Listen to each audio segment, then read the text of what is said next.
mercy, have mercy, have mercy. We have so much to talk about. I have not talked to Tyra at all after this episode, so I have no clue what she thinks. I know I told her I was in tears, but that was the extent of what I said. Tyra, how are you today? And are you ready to get into this episode, the penultimate episode of season 3, The Gilded Age? Oh, yes. So much happened. Like so much happened. Every moment where I'm like, how y'all gonna top the last episode? It's like, oh my goodness. My chest. Like we just, got the run by Fruity cart an episode ago. And this is just really, really impactful. I'm loving it. I'm emotional, but I'm loving it at the same time. Okay, so now here's the thing, y'all. When I say I cry, Tyra always gives me, what made you cry, Ashley? Why did you cry? I want to know, and I'm just going to ask this because we're about to get into the thick of everything. Did you understand my tears? I did. I did. Because, soon I'm like, all right, here she go with a little emotional self. I was like, oh, Oscar, look at you. Oh. We're going to get into it. But let's say hello to the people because you guys are coming in and know what to do. You came in, you hit that like button. All right. You came in, you dropped in the chat, you said hello. And Missy Natasha even came through dripping with a $10 super chat just because. And we appreciate you, sis. Thank you for being here. Vic says, listen, I have my Kleenex ready. Tremaine, anyone going to the hospital to see if Chicken George is still alive. Listen, we're not making it to the hospital. We're going to make it across the street is probably where we're going. Missy Natasha says, girl, me too. Big Daddy Russ better be okay. Hey, Kizzy29, I'm finally catching a live. You are so welcome here. We have one more week of the Gilded Age. Y'all just have to come through to all of our lives. They are really a good time. Hey, Anakin, not Vader. Hey, Chad. Hey, John Paul Jones. Good to see you, boo. Jasmine, what's going on, sister? Hope you were having an amazing Monday. Roxy SDG, first time on live with all. Well, you are welcome. I hope you have an amazing time. This is a beautiful community, right? And if that's not enough, you can join our Discord right here, The Collective, and be a part of the family. It's really a good time over there. Hey, Quinn Too Pretty. Hope you're having a good Monday. Hey, Toshiba Girl. Hey, Jeffrey. Hey, Dred Shinobi. Listen, I'm going to say hello to everyone because this live, we're going to get into the thick of it. Hey, Karina. I don't even go here, but this episode sounded interesting. Listen, it's good. It's good. I know because you be in just like that, Karina. She's like, let me be sure. It's very, very Mean Girls. She doesn't even go here. Hey, Unartha, child. This was on another level and was. Hey, Pamela. Hey, Rico. Hey, NM0852. Okay. All right. Hey, A. I'm going to get y'all. I'm making sure I get all of the people. Hey, Belinda. Let's see. Who else do we have? Hey, Hannah. What's going on? Hey, Yolanda. Yes, very emotional episode. NYC Law Lady says hello. Hey, Taylor. So glad I caught a live. Love you both down bad. And we love you too, girl. We love you. All right. Hey, TP and hey, Danita. We are going to get over here, Tyra, because I can't wait because the way...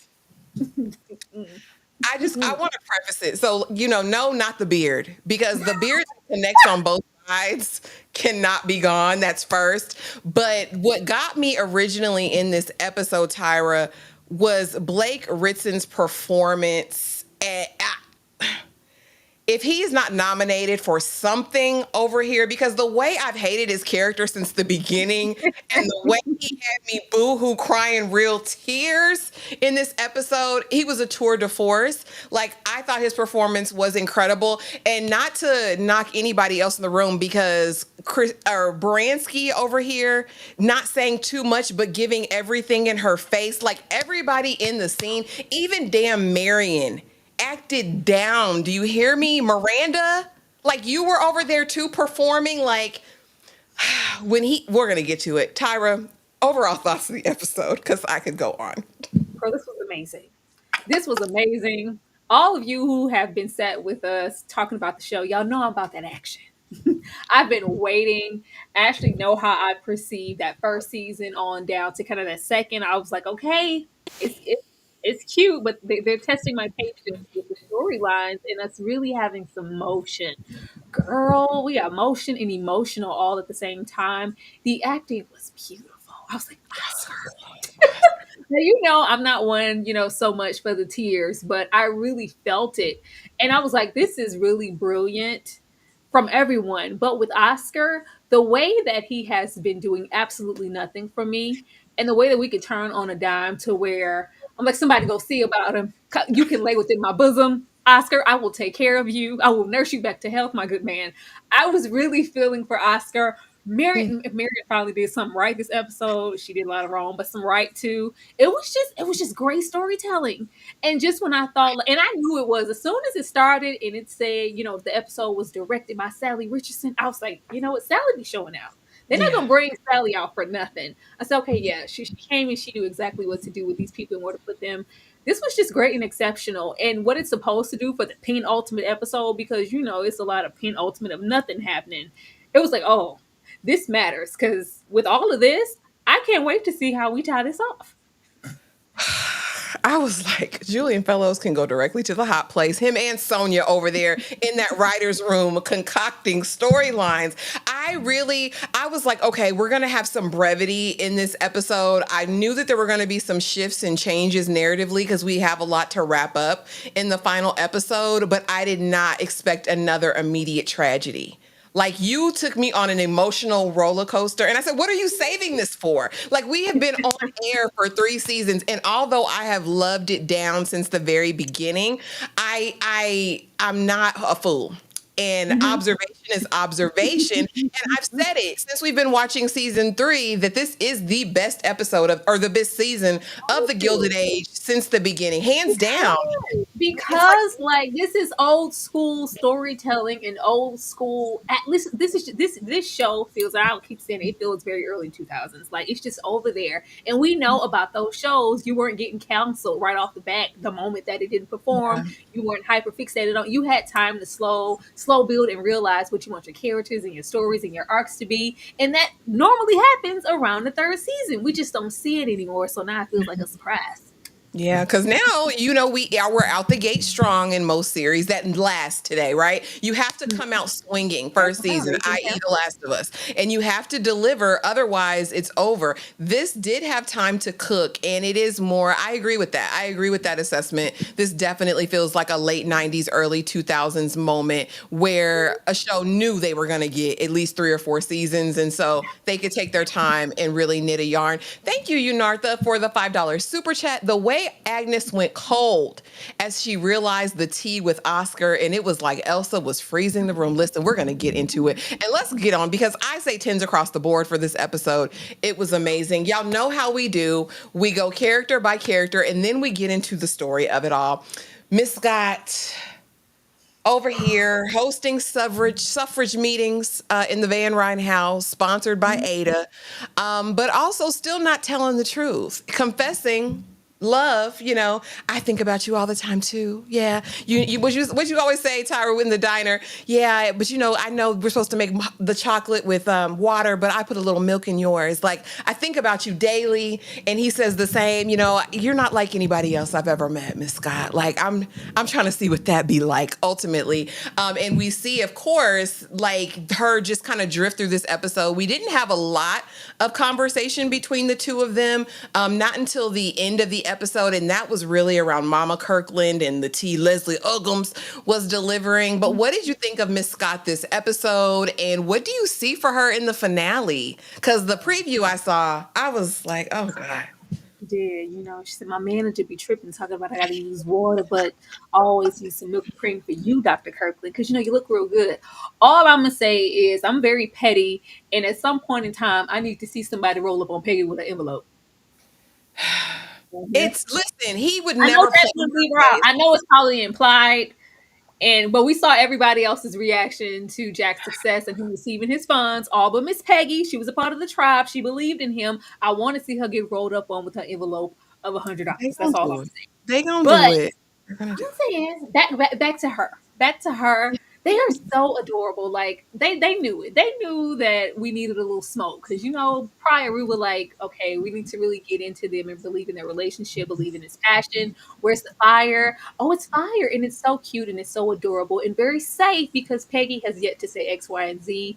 I mean, I was not surprised by this episode. We were waiting on this moment because we knew it would come back. I think she's just been basking in everything going so well for her. Like, all right, the suffrage is happening.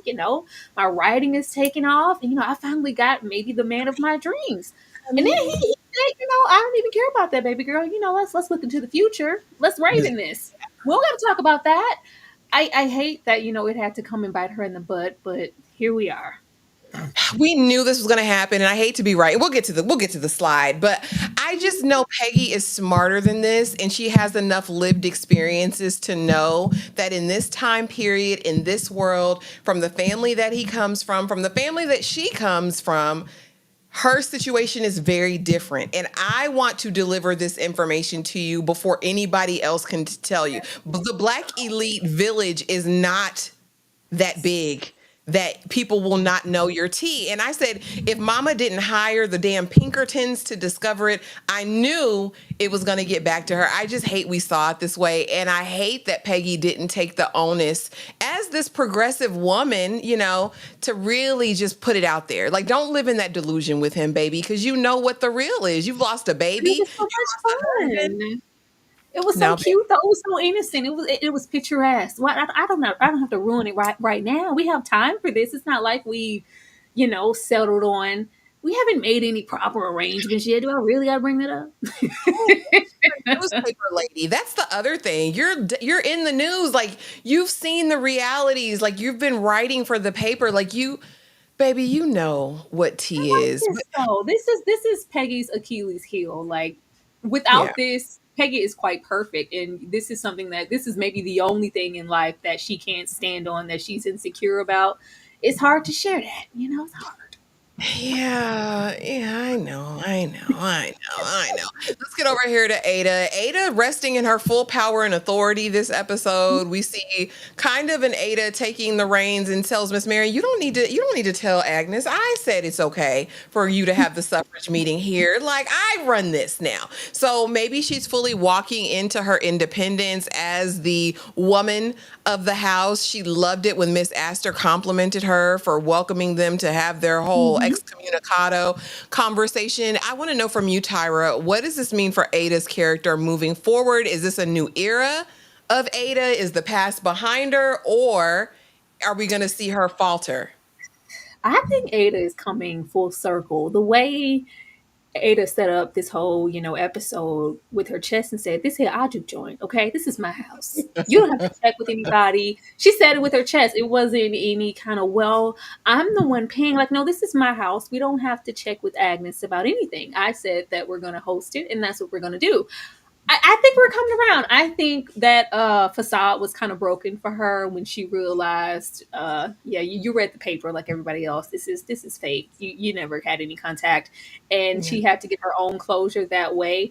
And I think we're moving forward. It would be really trash for them to give her a oopsie-daisical moment in the finale to go, oh, Ada, lock up your money. Ada's out. Ada's out. Nurse's out again. They're not going to do her that way. I feel like where we were waiting this entire season for the power dynamic to shift back and come on, Oscar, pull on up and give Agnes back the money. No, I think that it's going to stay like this, and probably rolling over into the next season, we'll see those things from Agnes that we've been waiting on that does not revolve around money. But the fact that they didn't want to do it here, we just got so much of the same from them. I think we're progressing. It would make no sense to regress her back into a delusion at this point.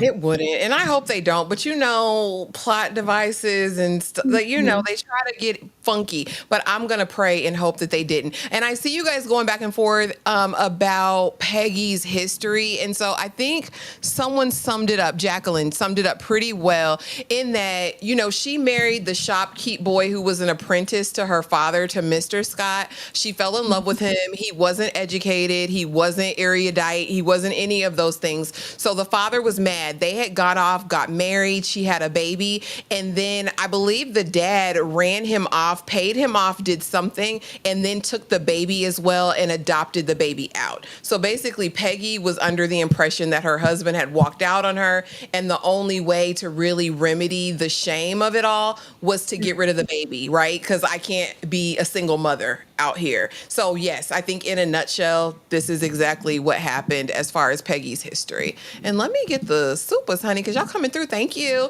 Thank you, NM0852, for the $4.99 super chat. Y'all, am I missing something? I still don't understand why Ada isn't living in the Forte home. Did she sell it? Is it on Airbnb? It's just a part of her assets at this point. I think that Agnes probably was really like, come back home because you need to be surrounded by family and those that you love. I don't know if they said exactly what's happening with the property, but I'm sure it's still being run in some capacity, or they sold it. What's your understanding of it, Tyra? I just feel like from a writing and show standpoint, it just really wouldn't work. How would we kind of integrate Ada into the story fully? They need them adjacent and across the street and all in there just for it to kind of work.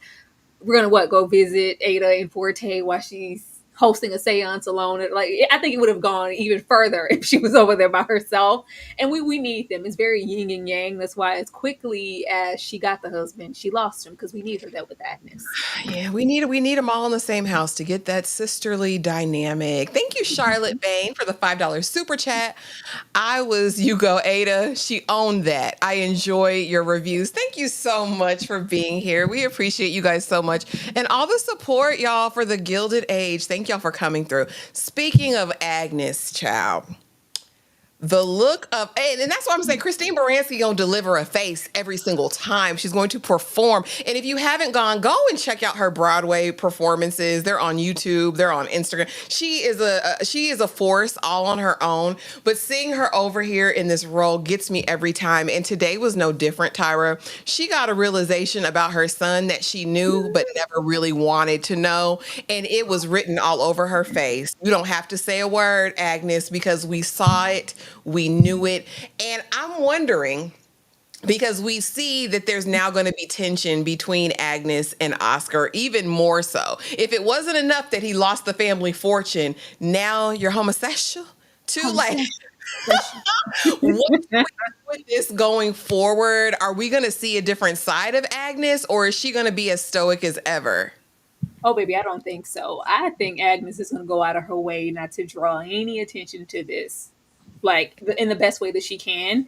She's going to act like that conversation never happened, and we're going to move forward. The best thing you could do is pretend it didn't happen also, and we're going to sweep that under the rug. That's the last thing that she would want.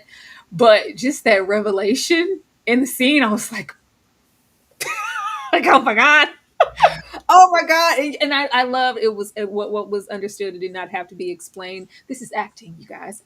Black acting school. It was acting. They were acting down, and it was gorgeous. I was like, oh my goodness. I was like, Oscar, no, somebody stop him. Somebody get him right now. But it was everybody just kind of had that realization all at the same time. But I don't see Agnes just really going into like maybe dive in.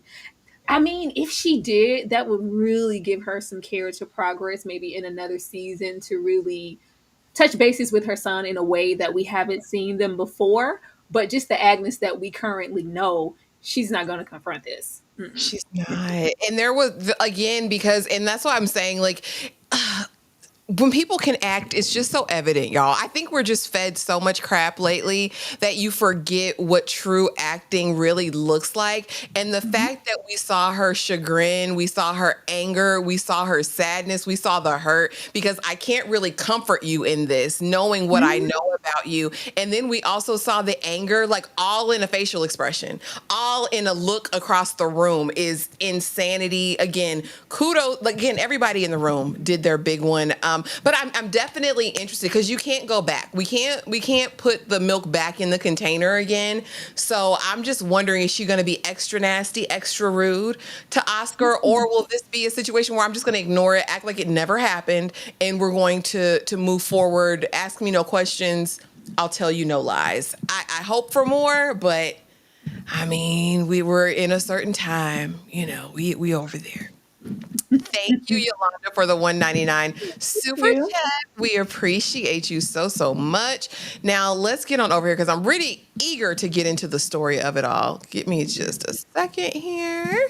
All right, let's go over Miss Brooke. And this picture is going to be in every slide with Miss Brooke because it epitomizes the way I felt about her by the end of this episode. Miss Brooke, I said, oh my goodness, I thought you had some sense this year.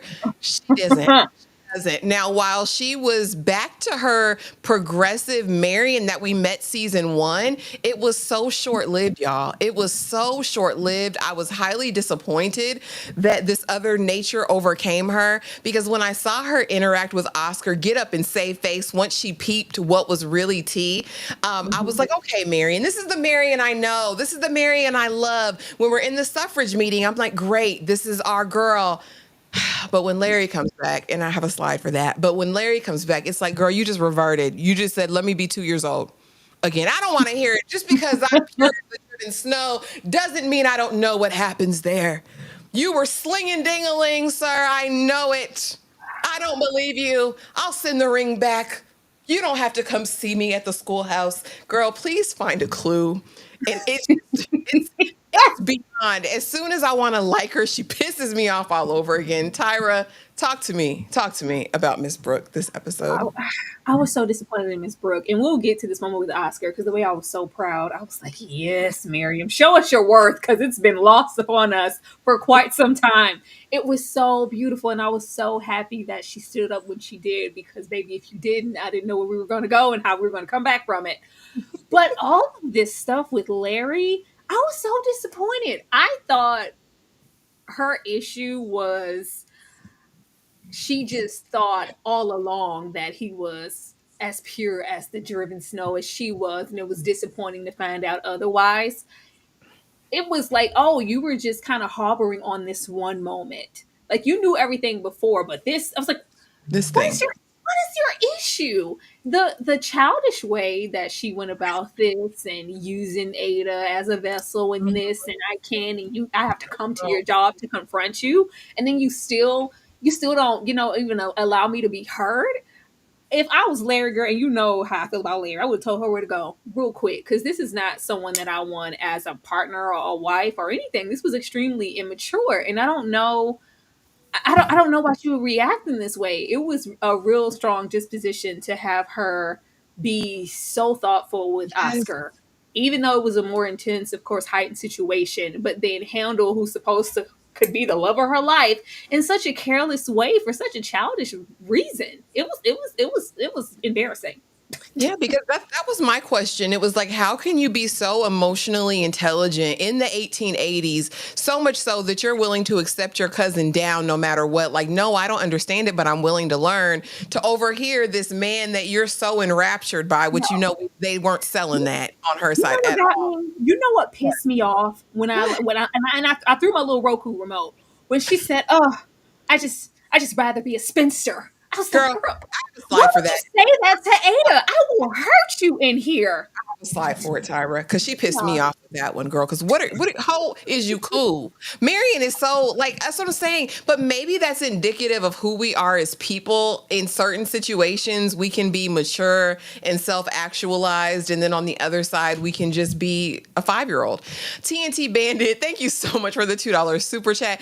And she was so childish in the cutest dress. The dress was fire. The look listen, was Sam, she looked so good this episode. Every episode, who's gonna dress the best is always gonna be her. She fire. that's never a problem.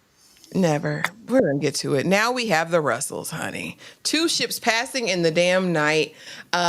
You know that he's there doing everything he can do. She's fresh back from the castle, I'll call it, and she wants to know after the results of the whistle down papers.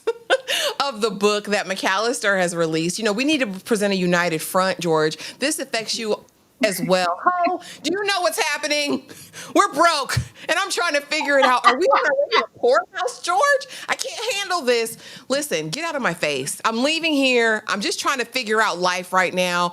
I need you to get out of my face, Bertha. You're so unimportant. You're so irrelevant, and there's nothing you can do for me right now, so your usefulness is ran out. I'm going back to the club, and so is my son. You're going to end up here alone. At this point, be done with it. I mean, we know the events of the end of the episode, and I fear that's going to draw them closer together, which I hate. But I'm pleased with this because move out completely. Like, let's start sorting the assets. I'm over it. I'm over these Russells. As much as I have fought beard that connects on both sides for a very long time. We have been fighting this whole season, right? Ups and downs. One thing I will not deny is that this man is fine down. And I'm not ready to lose him, Tyra. All right? Our husband is about to leave us, Tyra, and I'm not ready for it. You want I to need wear him to be here. I don't care how manipulative he is, how weak-willed he is, all about that blood magic. I need the beard that connects on both sides to be here at the end of this season, standing up and walking, not in a state on a slab somewhere. I need him up, mobile, and healing, Tyra. Talk to me about these Russells. Where you at? He's fine. They ain't trying to take these Russells through hell. Y'all want us to think they getting divorced so bad, don't you? Don't you, writers? They want us to think that it's the end. Girl, the way George said, my mama told me to tell you, mind your mother business. Girl, get your ass on it. I was, oh my God, he gritted his girl. Sort of Scared. That's the first time I've seen her scared. She said, if you don't get out of here with that high polite society bullshit, girl, I got serious matters at hand. I will hurt you in here, Bertha. I was like, oh my God, Bertha, please gather your caboose and get your ass out of there. It was extremely intense, really great acting. But I think that regardless of how he feels now, they work and they fit. They deserve each other in a sense. Like, where are we going? I think that we're having all of this chaos just to think that we're on the brink of could we lose George Russell?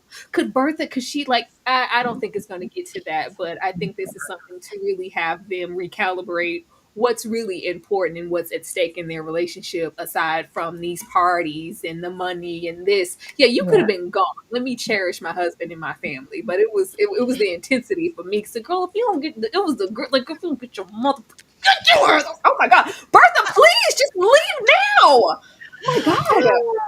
and I hear y'all saying y'all feel bad for Bertha. I feel no sympathy for Bertha being ignored by the men folk. Because we know it's not how it had to be, and we can't blame it on misogyny because he's always listened to his wife up until her deceit. So I can't even say that, oh, he's just a misogynist and he's no. This is this is chickens coming home to roost and reaping what she's sown. Right, in my opinion, because Bertha can go kick rocks immediately with open toe shoes on. I still can't stand her. Nothing will make me like her. Tyra, Gladys is working her feminine wiles. Hector said, listen, damn the money. Damn the money. You put something so good on me last night, it doesn't even matter. Listen, when he got the telegram or the letter, the post-it, whatever it was, and it said, hey, I don't have your allowance this month, and I might not ever have it. He said, oh, don't worry about it. Gladys gives me all I need. Sister Cersei said, oh, you got to find a way to send her back. How about I'm not? How about I'm not? I found my sweet thing, and I like it. Gladys is walking into her own. Do I say that this is... I have to suspend belief just a bit. I do, Tyra, because I don't think she got it overnight. I don't, but it's cute. And I'm a ride with it because I love the show. But I don't believe it happens just like this. But I'm happy. I'm happy the Duke is showing interest, and she puts up on him. She learned a trick or two because he has a totally different countenance, Tyra. Talk to me about the Duke and Gladys. I said, "Oh, y'all really trying to redeem old Bertha? Like, see, it was all for nothing. You see how happy they are, and he over here gritting his teeth, telling Bertha to get her funky ass out the office. Bertha did a good thing. It's okay, like anything to have a little redemption arc for Bertha.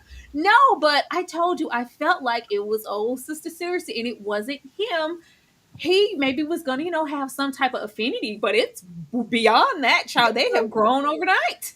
They have grown overnight. And I will say Gladys looked really nice this episode. I was like, look, Gladys looks nice. This gown is gorgeous. She don't look like it's Crimson Peak in there and it's, a witch or a haunted ghost mansion.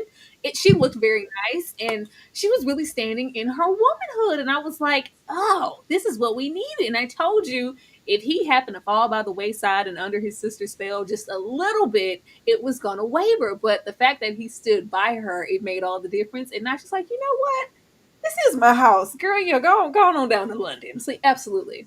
I love it. I love it. We're gonna get into that too, because I was like, ha, Sister Cersei, you thought, ha, ha, ha. Gladys said, I got something for you that maybe you haven't done yet, because I still think it's incestuous, but nothing's confirmed. This is all my machinations, so we're not gonna dive deep into Sister Cersei. Please, it takes you so many places. Larry is back in town and the deal is done for a small, small fee. Tyra, he has handled everything and rescued the Russell fortune. However, he is in despair and chaos because the love of his life has left him a Dear John letter and he doesn't know what to do. He said, something must be wrong. What you do? Bertha, you did it. Larry is turning out maybe not to be the degenerate you guys convinced me he was. I will. That was our fault. Yes, because I was on his side for a very long time. But then when he went to the House of Ill Repute and he was so familiar with the hookers and the little boxers, it really gave me pause. But now seeing that the stories line up, maybe I was wrong. Maybe he's not ill-built. And he didn't profiteer fully on the copper, on the land. So maybe Larry is still good. Tyra, talk to me about Larry. Where you at? Because, I mean, you were really pushing the narrative. So much so I started to believe. Oh, blame the messenger. Yeah. I'm still pushing. Now look at here. Y'all not going to spread it on my cracker because you did. You told me Larry wasn't ish and I rolled with it as I should have. Now, just because he didn't sleep with the women of ill repute on that night doesn't mean we weren't frequenting and sleeping with them women on multiple other occasions along with anybody else that he saw fit. But this particular night, now that I'm in cahoots with you, Marion, I did no such thing. I told the truth. I wasn't too much harboring on that. I didn't think that he did anything that night because he was so wrapped up in seeing old girl. It was none of that. Yeah. But I was happy to see him bring the deal home. He didn't try to capitalize on that moment and take anything for himself. He brought it home to the family. I was like, okay, all right, Larry, that's good to see. And you're going to look really good this episode with the way that Marion went about things.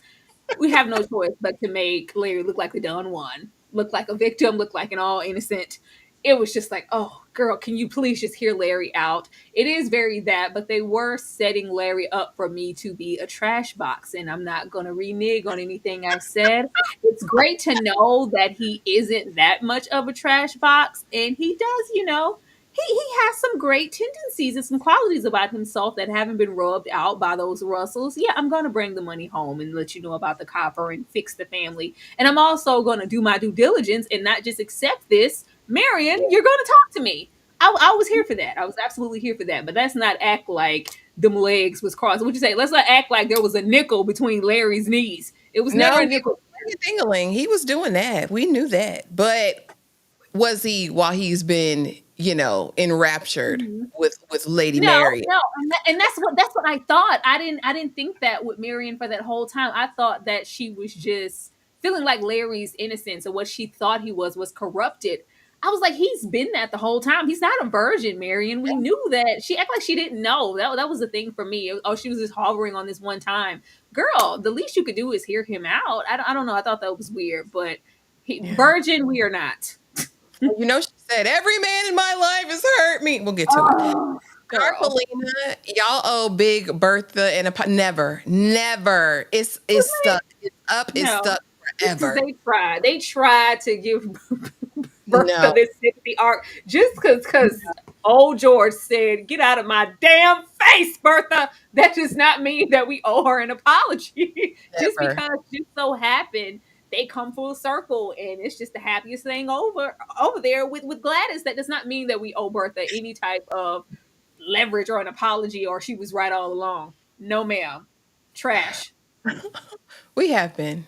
He cares for her. Like I said, I always thought he was a good man, but I was convinced when he went into that Oh, house with repute and he was so familiar. I was like, oh, but he's that a doesn't count anything. He was familiar because he frequented. He was sleeping with those women of ill repute and any other person he wanted to.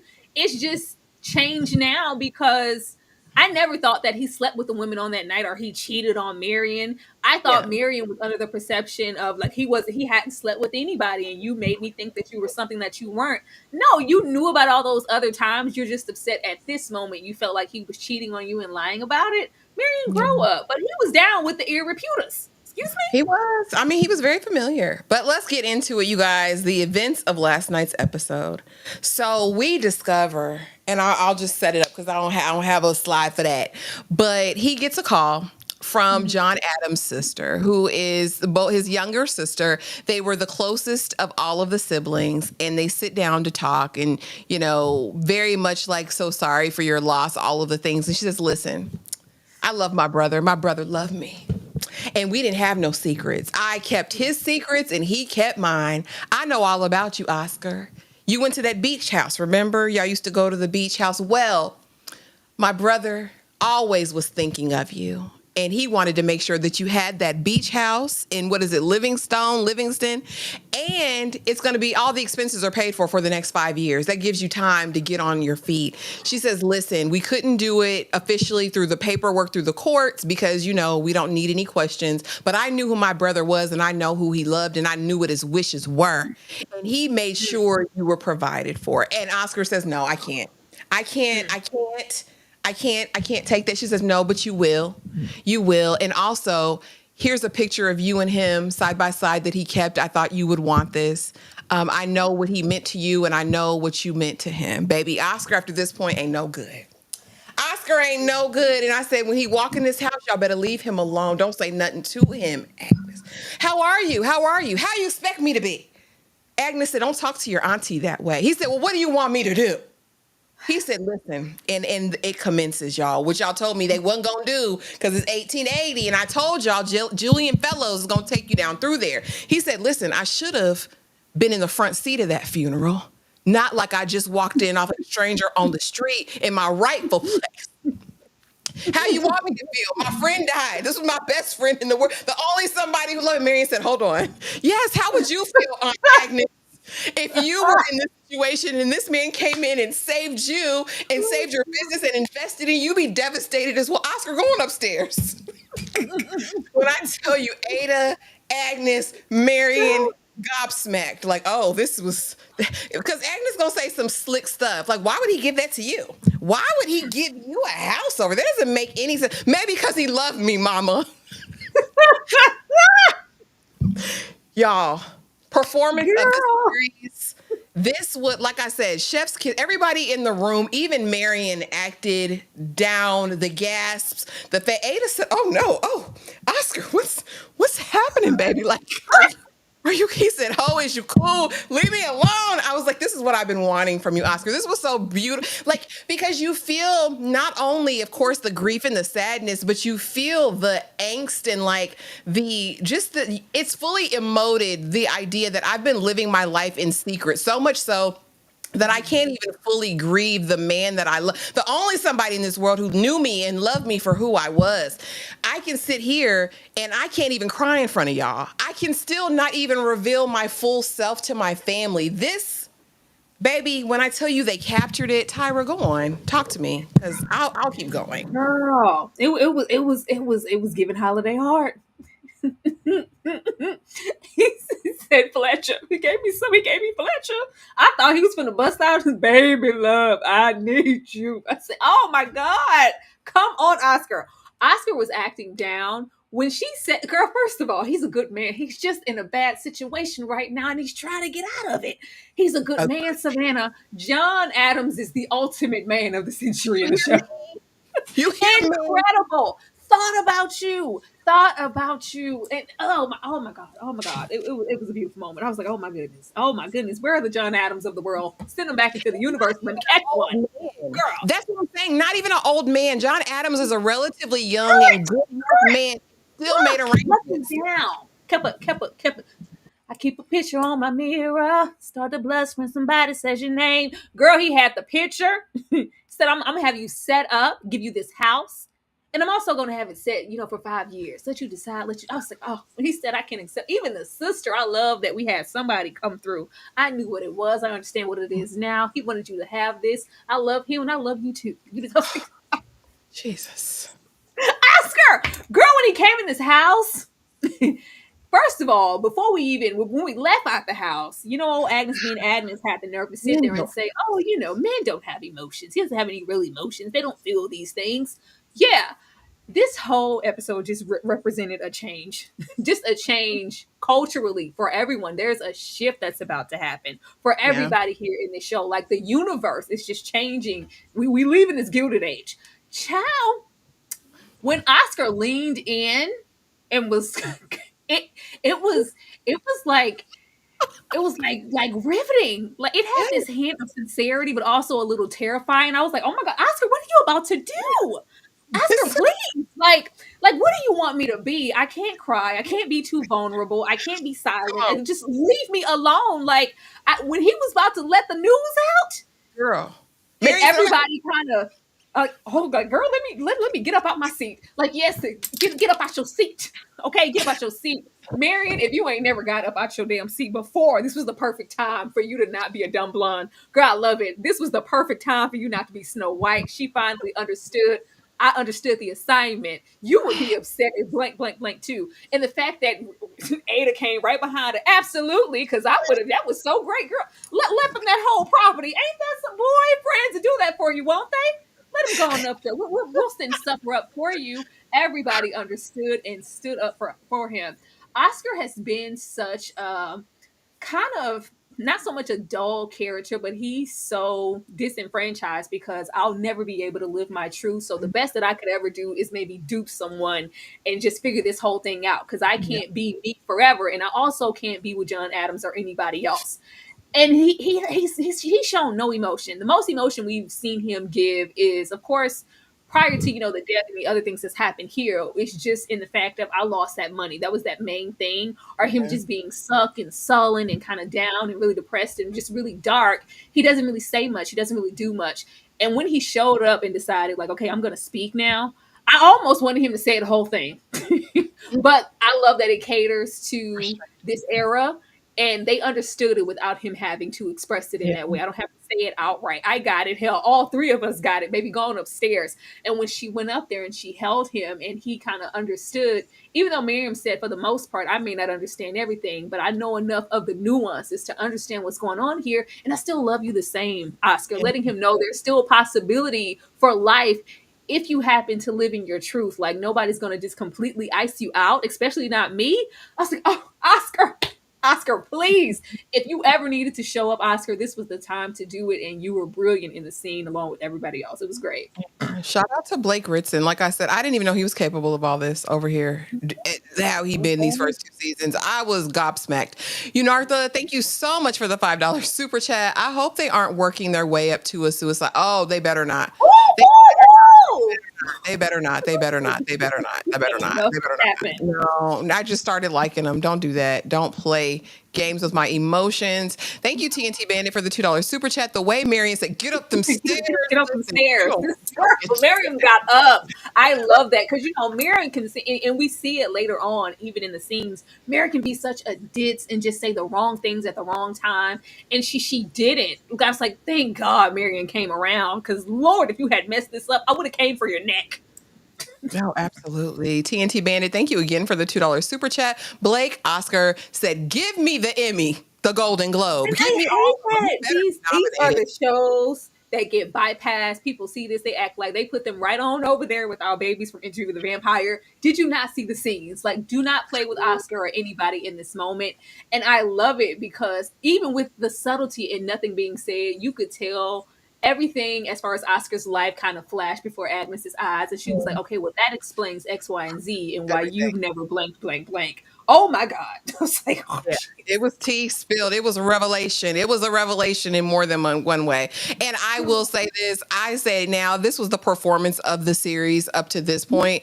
Out of all great. 3 seasons, this was hands down the best performance. And we still got Felicia Rashad and Audra McDonald over here. So I'm still, I mean, there could be more.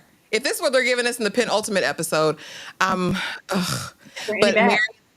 Marion's heart, honey, listen. And Tyra touched on it, but when we got up in that room and she said, baby, cry into my bosom. I'm here for you. He said, you won't. He said, if you knew the truth, you wouldn't love me. Who could love me? And I'm like, oh, Oscar. I think Marion and I think John Adams' sister are going to be Oscar's saving grace in this season, because this isn't going to be something he can just brush under the rug. I do like it now that he does have the property that he can go to, which we discover, Agnes says, our family owned this land for hundreds of years now, right? So there is a tie to the Van Ryn name and that property as well. I'm hoping he can get away. I'm hoping maybe he can get away and just take some time. And, remember the moments they had. I am not going to buy into a self-harm situation with him. I don't need that. I don't want that over here. I think No, because if we we need to do that and we've already lost John Adams, and even to this day, with how even as progressive that shows have to be, they have that trope of murder your gays, murder your trans, you have to die. Can we not? We're not doing that. We already lost John Adams. You have to suffer for your profane. Like, no, we're not doing those tropes here. Let Oscar live. What I would love to see is a nuanced moment between him and Agnes, to where it's kind of understood and it doesn't have to be explained, because Agnes isn't going to say it outright, but do know, son, you're still my son no matter what, and I love you. I want some of that. That's what I want. Let's hope and pray. And let's hope Marion keeps this same energy with him. Again, like I said, I would like it if he gets away and he goes to the beach house and he's like, I'm a homeowner now, right? Let me start my life and let me, do what I want to do out there from under the thumb of Auntie Ada and Agnes, right? I think that would be amazing for him. But again, Marion got all the points and then lost them in a couple scenes, child. Now, let's get over here with McAllister, and I'm gonna call him the first Capote. Now, Tyra, what you know about Truman Capote and his swans? Do you know anything about the people? A little bit, just a little piece. I remember. So basically, Truman Capote was an author, but also a real part of like the New York waspy scene with all of the elite wives and women. And what he did, he actually wrote an article for a magazine. So not a book like McAllister, but basically aired out all they tea, honey, all the dirty laundry, because he was the gay best friend. He was the ornament. He was the purse that they wore and told all their business to, similar to McAllister, right? And so Truman Capote spilled all their tea and everyone turned on him. He was exiled from popular society. There's a great show by, what's our guy who does all the cruddy stuff? Ryan Murphy did Feud. All the cruddy stuff. Capote and, I think it's Capote and his swans or something like that. Anyway, go watch it. There's a book. But anyway, McAllister, I liked how we kind of got that, comparison there. It really was a callback to that for me. But McAllister was apparently the first one, because apparently the real story is that a man did write a book about society and aired out everybody's secrets.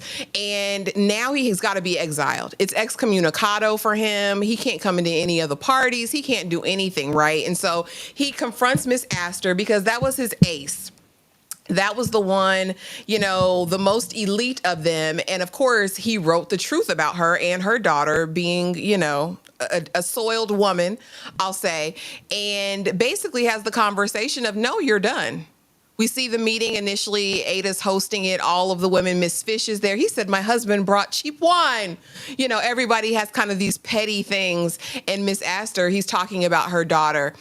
He says, I am society. Y'all didn't know anything about English manners. You guys were just a bunch of wealthy merchants. You were a bored woman whose man couldn't lead a hose alone, is what he said to Miss Astor. She turned her back and said, McAllister, get out my house. He said, listen, I'm not done here. I built y'all. I told you how to dress. I told you how to decorate, and I told you how to throw your parties. That's not enough. Later in the episode, we hear him talk to Bertha, who now is going to be hosting the Newport Ball, where he says,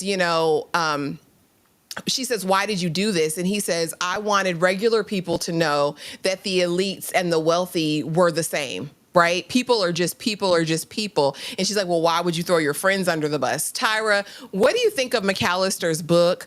And what do you think of him just thinking his reception and invitation into polite society was still going to be there after airing everybody out? Girl, I love the book. And where you went over there with Cruddy, I was like, you better give us your Philip Seymour Hoffman moment. Okay.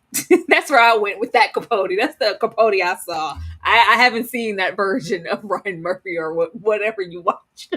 But I love the moment in the Polite Society book. It was so reminiscent of The Help when that book dropped. I was like, oh Lord, Skeeter didn't drop the book. It was giving me The Help. It was a really great moment and refreshing it's oh god, it's just so great and reminiscent of something like a Gilded Age, because from reading it now, it's some of the most tame things, but just then it was like, oh god, he said what? And we have cheap wine. I was like, oh my goodness. Like it was very, very, very, very subtle when you really think about it. But just to them, it was everything, because it's all about putting on airs, and this is a secret, and we're always best foot forward. We don't want people to know these things. It was great. Him and the way he just really thought, like, I thought he had a plan. I thought he had a plan. I put this book out, and I don't care if I ever get invited to the ball again. It was just like, no, well, I'm still going to be here. I'm still him. No, you're not. Did you really think that these people were going to just keep you into the fold for you to write part 2 of your book? For you to, expose us even more? No, we don't want to be anywhere near you. And then we considered you a friend, and we let you in on some of our innermost, deepest situations, and you use them for your not. Like, no, I don't want you here. This little standoff here was everything. He already got denied at the function. That was cute. It's like, how you gonna argue from outside the club and you can't even get in? That was cute. But when we got here, and it was like, oh my God, you sure y'all friends? Are you sure you guys are friends? Because baby, you was waiting to say that with your whole chest, weren't you, McAllister? Like, girl, you were a scrub before I met you. Your husband didn't give a damn. I was, oh my goodness, kick me while I'm down. That was really hard. This was such a great moment. Everybody's just acting down. I love everybody here. These are such seasoned actors, so it's really effortless. But I feel like we don't see this anymore, and it was just really, really, really amazing to see. And just that moment and that revelation of, we can't go back. Not even our friendship. It'll never be the same. And then this was really hard for her, because for lack of a better situation, this has been the man in her life, because her husband is so absentee. Mm-hmm. So you've been my man, you've been my best friend, you've been a lot of things, and I have to just completely let you go because of what you did and said about me in your book. Like, this isn't okay. I thought the scene was just really, really exceptional. But yeah, you won't be invited back into this house. Girl, when it was like, I'm getting in this house, and he just barged into the house. It's just, I just love how this was meant to just be so salacious, and it's just so like subtle and just so safe. But I thought this was really, really good. And the dress, I love this gown on her too. I thought it looked great. It was so good. It was so good. And I'm very interested now more about the contents of the book, because we do hear Armstrong, and I got a slide for that. Who knew she was a gossip? And she got the book on deck. She's reading it fully, and she's like, yeah, there's some stuff they said about Oscar, but I don't quite understand it. So I want to know everything in the book. I'm like, what does it say about Oscar? I'm sure that people haven't gotten through the whole book yet, and will probably still be getting remnants into the finale. Thank you so much, TNT Bandit, for the $5 super chat. McAllister pulled the best man Gilded style with that damn book. Listen, I don't know what he was. I heard you. That took me out when, I said it would be Armstrong. She, of course, would be here for the mess and the gossip. But when she mentioned Oscar, I was like, girl, please don't play with me. Like, you put Oscar in it? What did you say about Oscar? Don't play with me, McAllister. Like, oh, girl, beat him up on a dirt road on Side Street. Because don't do that. Don't expose us in this way. You went that far, all in the name of, polite society is just like anybody else. And who gonna check me, boo? Because I am society. I made you, and I can break you. Boy, get out of here. You had too much dip on your chip, and you realized it too late. Now you can't get in.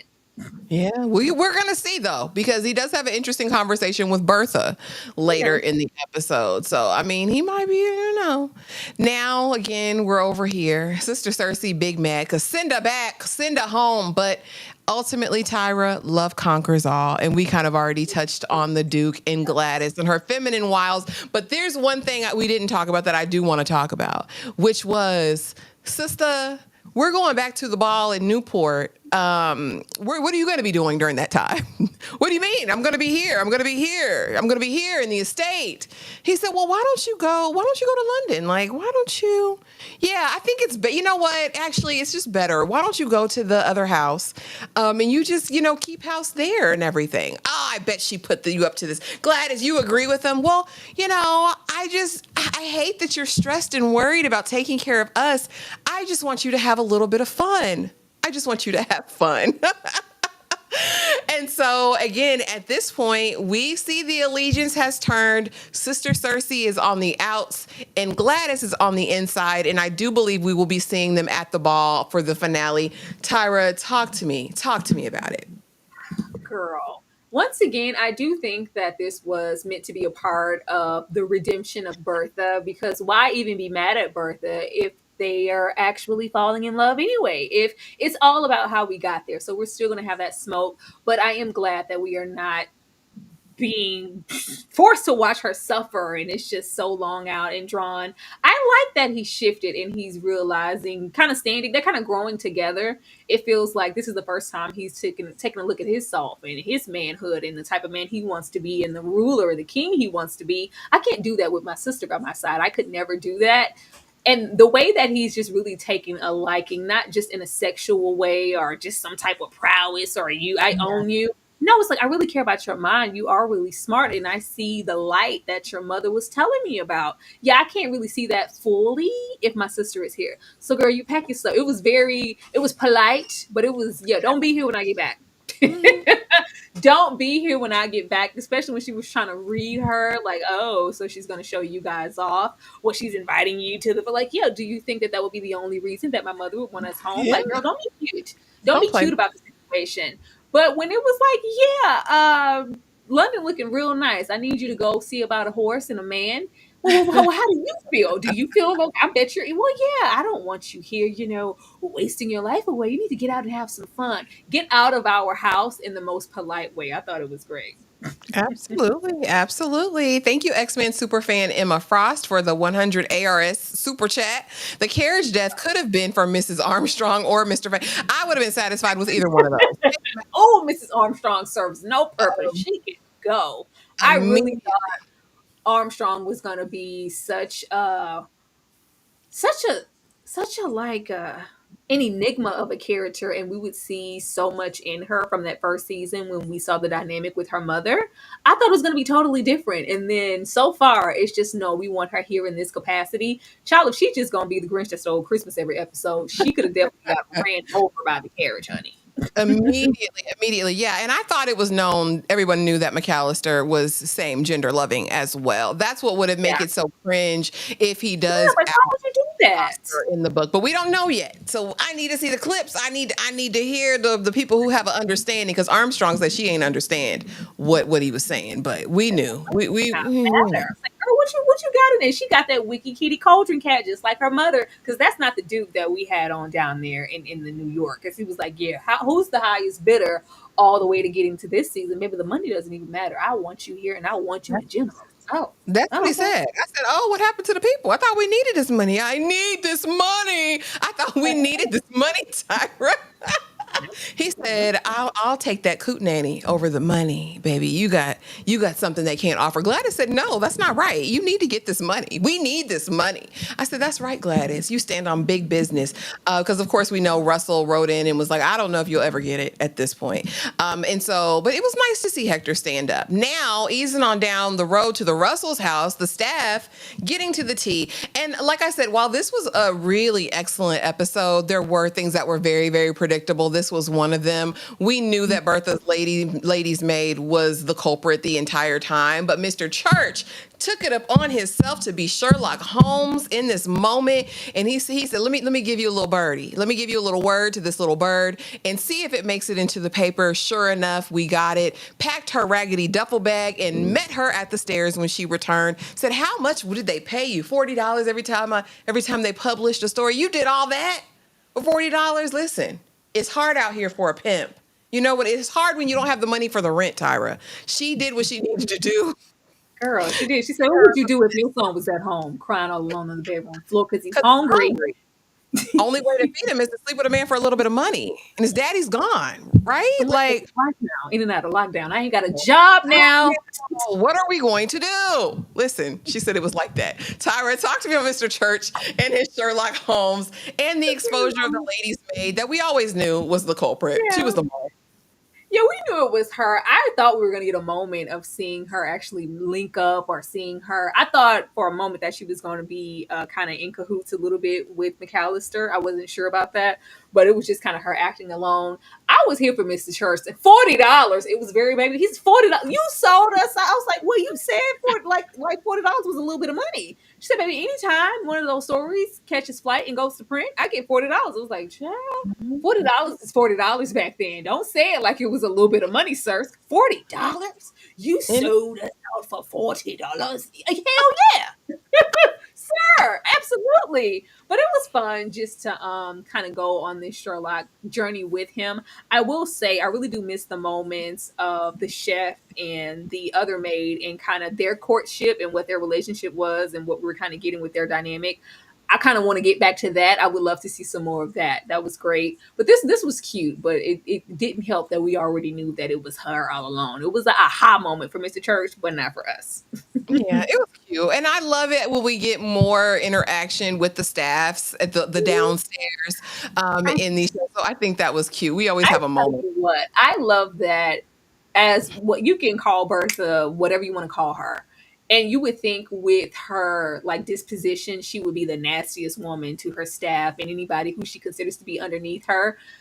I wish we got some more of the sister. Bring the sister back in the finale or the next season or whatever. I want that. But it's kind of a little energy of I've kind of been where you are, so I would never do that. And that would explain why she's so revered by them and so much respectability. And if we catch a rat in here, we're getting rid of it pronto. Her and her $40 is getting out of here. We would never disrespect you, and we're not going to allow anybody to do it. I love the way that her staff just stands by her so deeply. Absolutely. And Bertha, for what it's worth, and I'm not a Bertha apologist. I can't stand the raggedy hoe in the first place. But I will say this. She does give dignity and respect to her staff always. She's like, no, I would never blame this for you. She all got under our skin. And I do respect the respect that she has for the people that serve her. That's special and that's important. Now, the Russell fortune saved for a small fee. Larry has done his big one, and now George can stop stressing. He was pacing. He was bucking up to Big Bertha, and now he's kind of at peace. He's like, now I can call J.P. Morgan Chase, and the deal will be back on the table, and then I can click on everybody who betrayed me and thought I was down for the count. Basically, George likes the gloat. Russell, he likes to stand up and give it back to people. But now he sees his railroad going forward. Larry delivers the wonderful news, but again, not for long, because I need to go see about Marion. Mr. Russell says, no, but we're going to deal with business first. We're going to deal with business first. And so we have that conversation. And again, Larry was on the up and up. He did what needed to be done. We got that new survey that showed the copper, and find out that Clay really did need to get fired, but maybe not in the way that he did it. Tyra, talk to me about the Russell fortune being saved and Larry again coming in like a knight in this moment.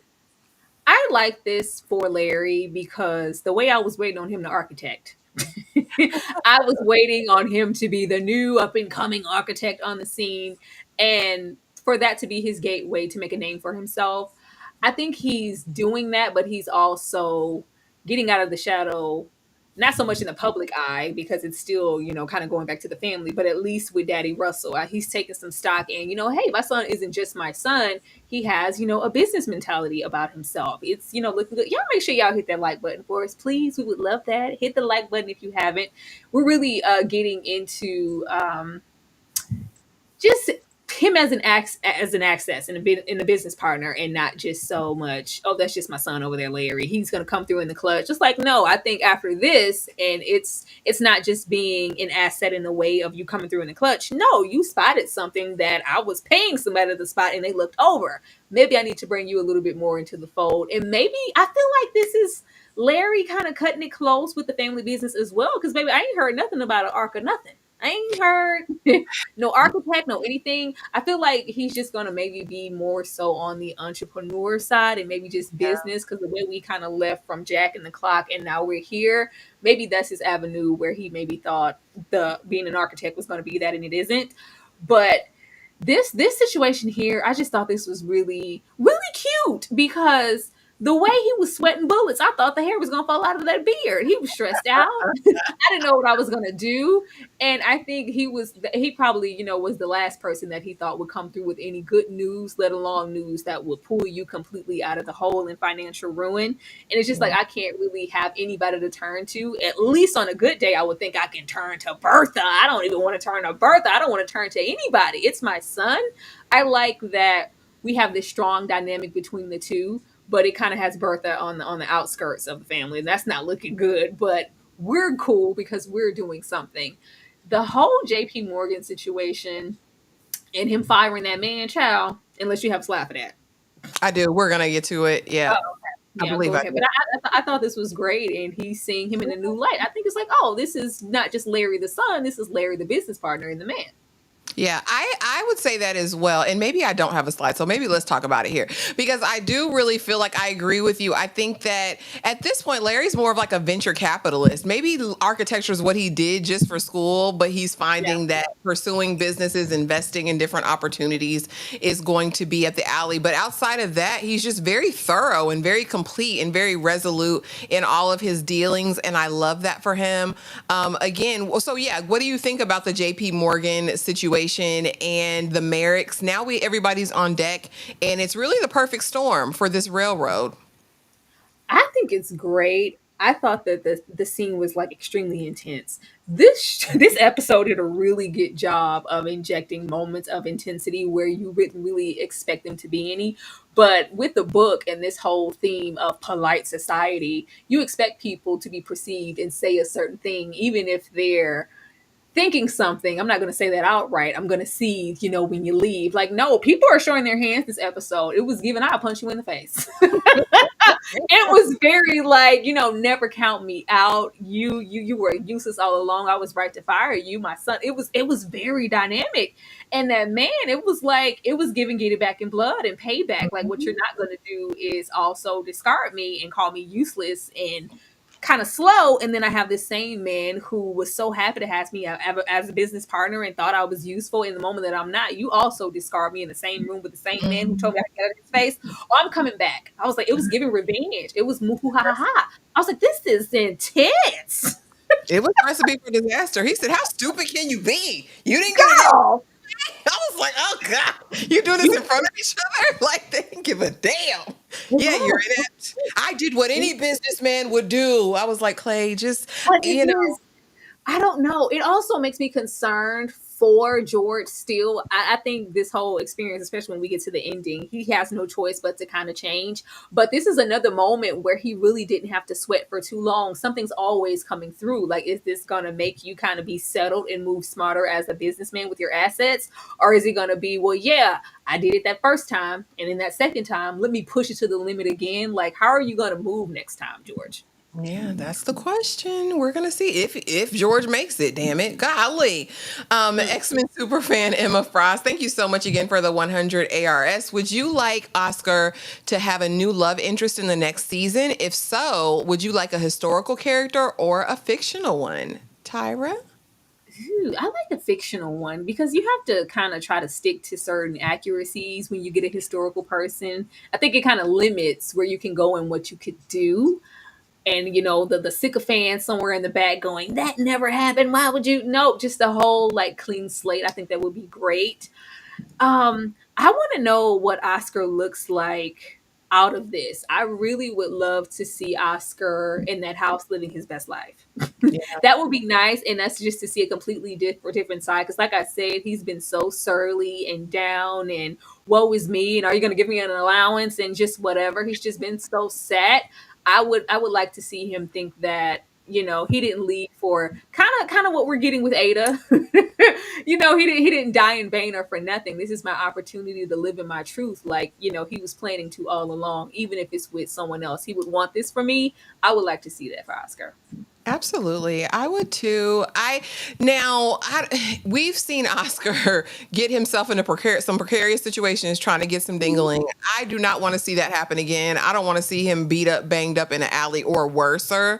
But if he could naturally evolve into a situation, that would be cool. But I'm really a fan of seeing Oscar navigate this new season differently than he has before, with like renewed purpose, right? Because I'm doing this maybe for John Adams now. He saw everything in me that was good. So maybe now I can really be a demonstration of that. And hopefully as a result, he can find some love outside of that. But I do not want Oscar engaging in risky behavior. I don't want to see him in no alleyways or bathhouses. I don't want to see anything of the sort from him next season. Please don't do that, y'all.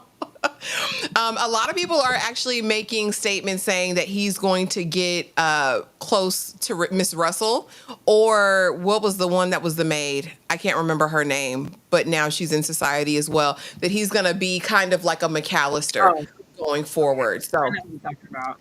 It'll be interesting. We can't remember her name because we haven't seen her. The way I thought she was going to play such a big Turner, I thought Turner was going to play such a big role this season, and we have not seen her at all. Crazy. No. So now let's get over here to the people, child. Let's get on over here. Mama Kirkland is sitting down talking to Leslie Uggams. Leslie look good. Y'all look good. The costume look good. The hair look good. Y'all look good. And it's just, I mean, these are icons. These are legends. These are the moments on the screen. And so we're sitting here, we're talking about Peggy and Dr. Kirkland and his prospects. And listen, I'm so surprised. I'm so surprised that your son, Dr. Kirkland, found interest in Peggy, knowing her past. So it was like, Mama Kirkland said, slow down 10 speed. What are you referring to? What past? I knew she was sullied. I knew she was spoiled, but I didn't know how. I knew she wasn't for my child. Yeah, she had a baby that was adopted out and the baby died. And yeah, it was a spectacle. And they say she was married, but I don't know. I didn't see a ring. I don't know. But surely Dr. Kirkland knows this. Surely you do. No, he doesn't. I'm on my way. I'm on my way. Let me get my train ticket because my son needs to know urgently. I've never seen Mama Kirkland move this fast. She said, I knew it was gone. I knew it. Gone. And I'm on my way. And I said, this is Pony Express days. This is 1880 something. How are you I'm on my way. Where's my ticket? Honey, and when she gets out the carriage with her black manservant, chocolate goodness, and walks up to the practice, is my son here? Dr. Kirkland, I need to talk to you, son. Anyway, Tyra, talk to me about this exchange and why folks gotta be messy. She was waiting. It was very Darkwing Duck, girl. She said, say less. She did one of these and backed out. I was like, girl, where are you going? Phantom of the Opera? Where are you going? She's like, I'm out of here. It was like, and she was gone. It was magic. She was a puff of smoke went up. And not a whirling dervish. She was gone. I was like, Lord, she is moving with haste, ain't she? Child, I'm gonna say this. You know when it's some culture behind the camera and behind the writer's room and behind when there's some people there. Because if it's people there, people who have been in the industry, they're gonna know to reach out to a Leslie Uggams and a Felicia Rashad. They're gonna know. We would never see them, certain people here in certain capacities. Cause it's like, oh, let's reach out. Yeah, yes, get the people here. Come on, Sally. I was happy to see them. They look great. Oh, But the little gossip in tea, because we thought that she was going to do it on her own, like she was going to hire somebody and get the news and find out who Peggy really is. No, it was just town gossip. Like everybody knows. Everybody knows, baby. Everybody knows already. I'm just surprised. It was like, oh, she found the holy grail. She got the precious and did her little cape and got her ass out of there. Girl, it was very, I was like, girl, damn. It was very Siegfried and Roy, girl. She was gone. She was Out moving of there. post haste. Because I need to tell my son who she is. If I can do anything to get him further away from Peggy, baby, I'm going to do it. And you gave me a nuclear bomb. I was like, Lord. It was good. It was a good scene. It was a good scene. It was literally tea while they were sipping tea. It was cute. It was. I was like, oh, this tea was piping hot and she was not wasting any time. It was like one of them cowboy movies, one of them westerns. Make haste. Come on. Yeah, it was like, hey, like, girl, if she would have, I could have, like, you moving, get out. She could have pushed the driver off the carriage. You're moving too slow. I got places to be. I need to save my son from them. No one mourns the wicked. We need to go post haste. Oh my God, Felicia. Nothing's going to change if you wait a couple seconds. Slow down, man. My God, what in the world? Finally, to the suffrage of it all. We finally are getting to the plot as far as the women's rights to vote. Now, there always has been a thing, right? When we talk about feminism and the intersection of race and how feminism really was by all intents and purposes, a white movement. And so the same with suffrage, right? It was the right for certain women to vote during a certain time. And so I really like that we're kind of blending it here and diving in. I don't know how long this combined effort will last because we did have a lot of Black people who were on the side of a Mama Kirkland, which was like, let's first vote for our men to be able, let's support our men getting the right to vote and keeping it, right, before we involve ourselves in such matters. But again, Peggy is passionate about this. Marion is as well. And Ada, put on her big girl panties and said, this is my house now. And I said, y'all could have it here. Agnes, we already know this is a cause she says that she's into as well. But really the first time they're sitting and hearing Peggy and Marion speak on the topic, what did you think of the suffrage meeting? And what did you think of Miss Foster hounding down Agnes? What is this all about? Girl. Is it about a donation or is there something more? Girl. First of all, look at here, Marion. I was letting you make it because all you done for Oscar. You scratched his head out when he was ailing. I appreciated that. When she got over here, you got one more time to throw Mr. Fortune up in my face. Who, Mr. Fortune? God damn it. Marion, please. Every single time Peggy utters something. Well, actually, what about, your situation with Larry? Why? Wouldn't be like you and Mr. Fortune? Keep on, Marion. Keep on. I'm trying to, girl. But the suffrage meeting was great. So often, especially when we get into any predictions in film and television, there's always a clear line of separation, as if there was never any unity across the board. And we know for certain movements in certain places, there had to be some unity. Of course, we are going to always get the obliterate this racism and all of these things, and but it was really nice here to see some unison and people open doors where some would have closed them, and Ada go out of her way to go, well, hey, actually you guys can have it here, and to have everybody there in this unison and to hear this woman speak, it was nice. And I was so happy for Peggy. I knew it was going, the house was going to burn down soon, but I was happy for Peggy in this moment, and I was glad that Marion walked away. I thought for 5 seconds she was going to make that meeting about her. I said, girl, get out of here. Just, Lord, we can't have a piece over here to maybe think that Peggy's going to get married. And,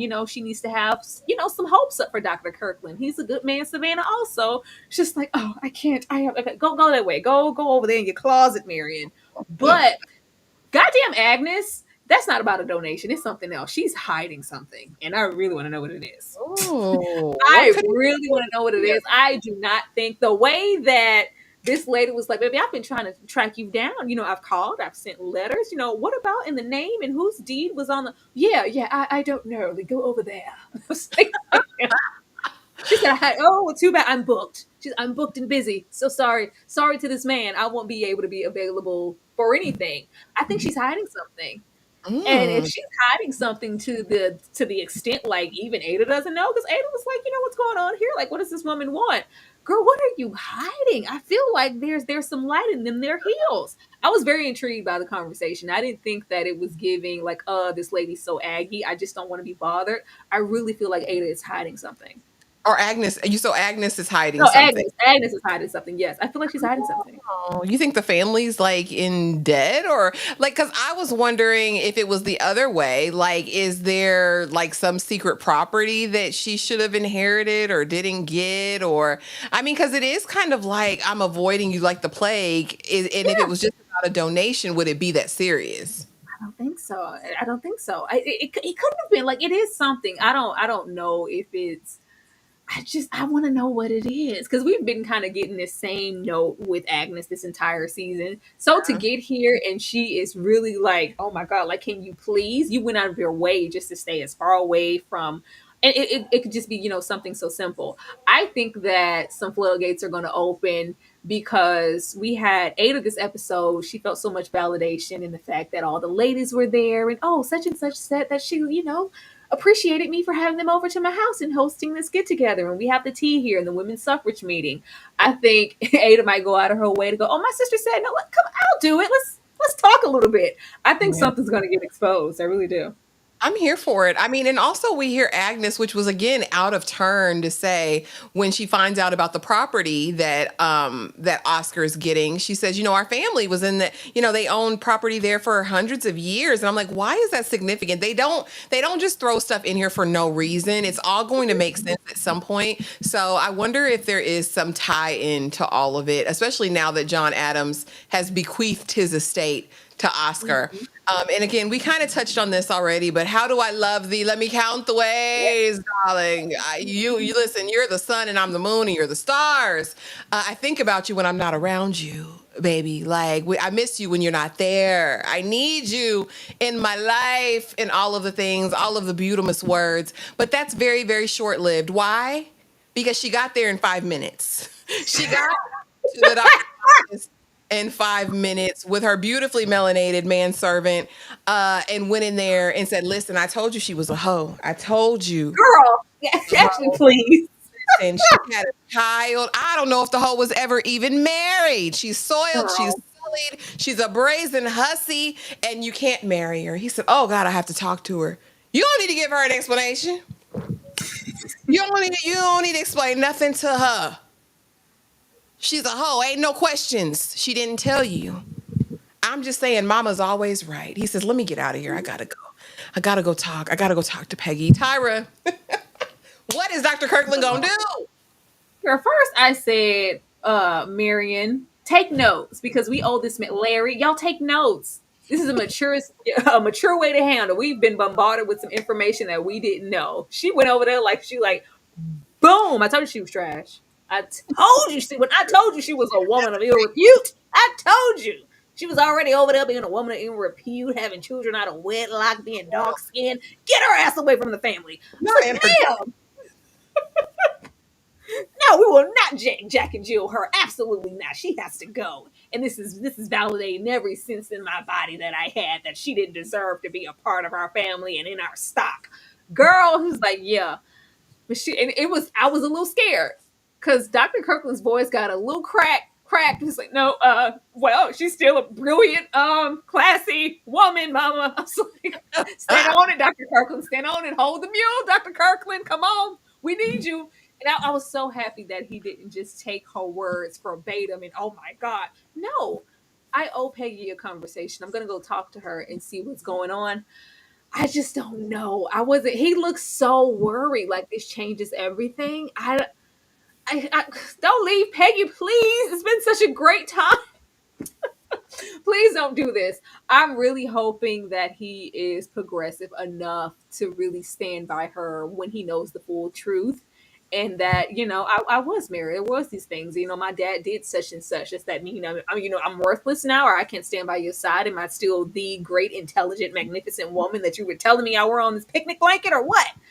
He looks perplexed. But naturally, this is some news that was just thrown on him. I'm hoping when he hears Peggy out, it's not going to make a difference. If it does make a difference and he like tells Peggy, I can't, oh, I'm going to be so mad. So here's the thing though, Tyra, it's all about packaging in this moment.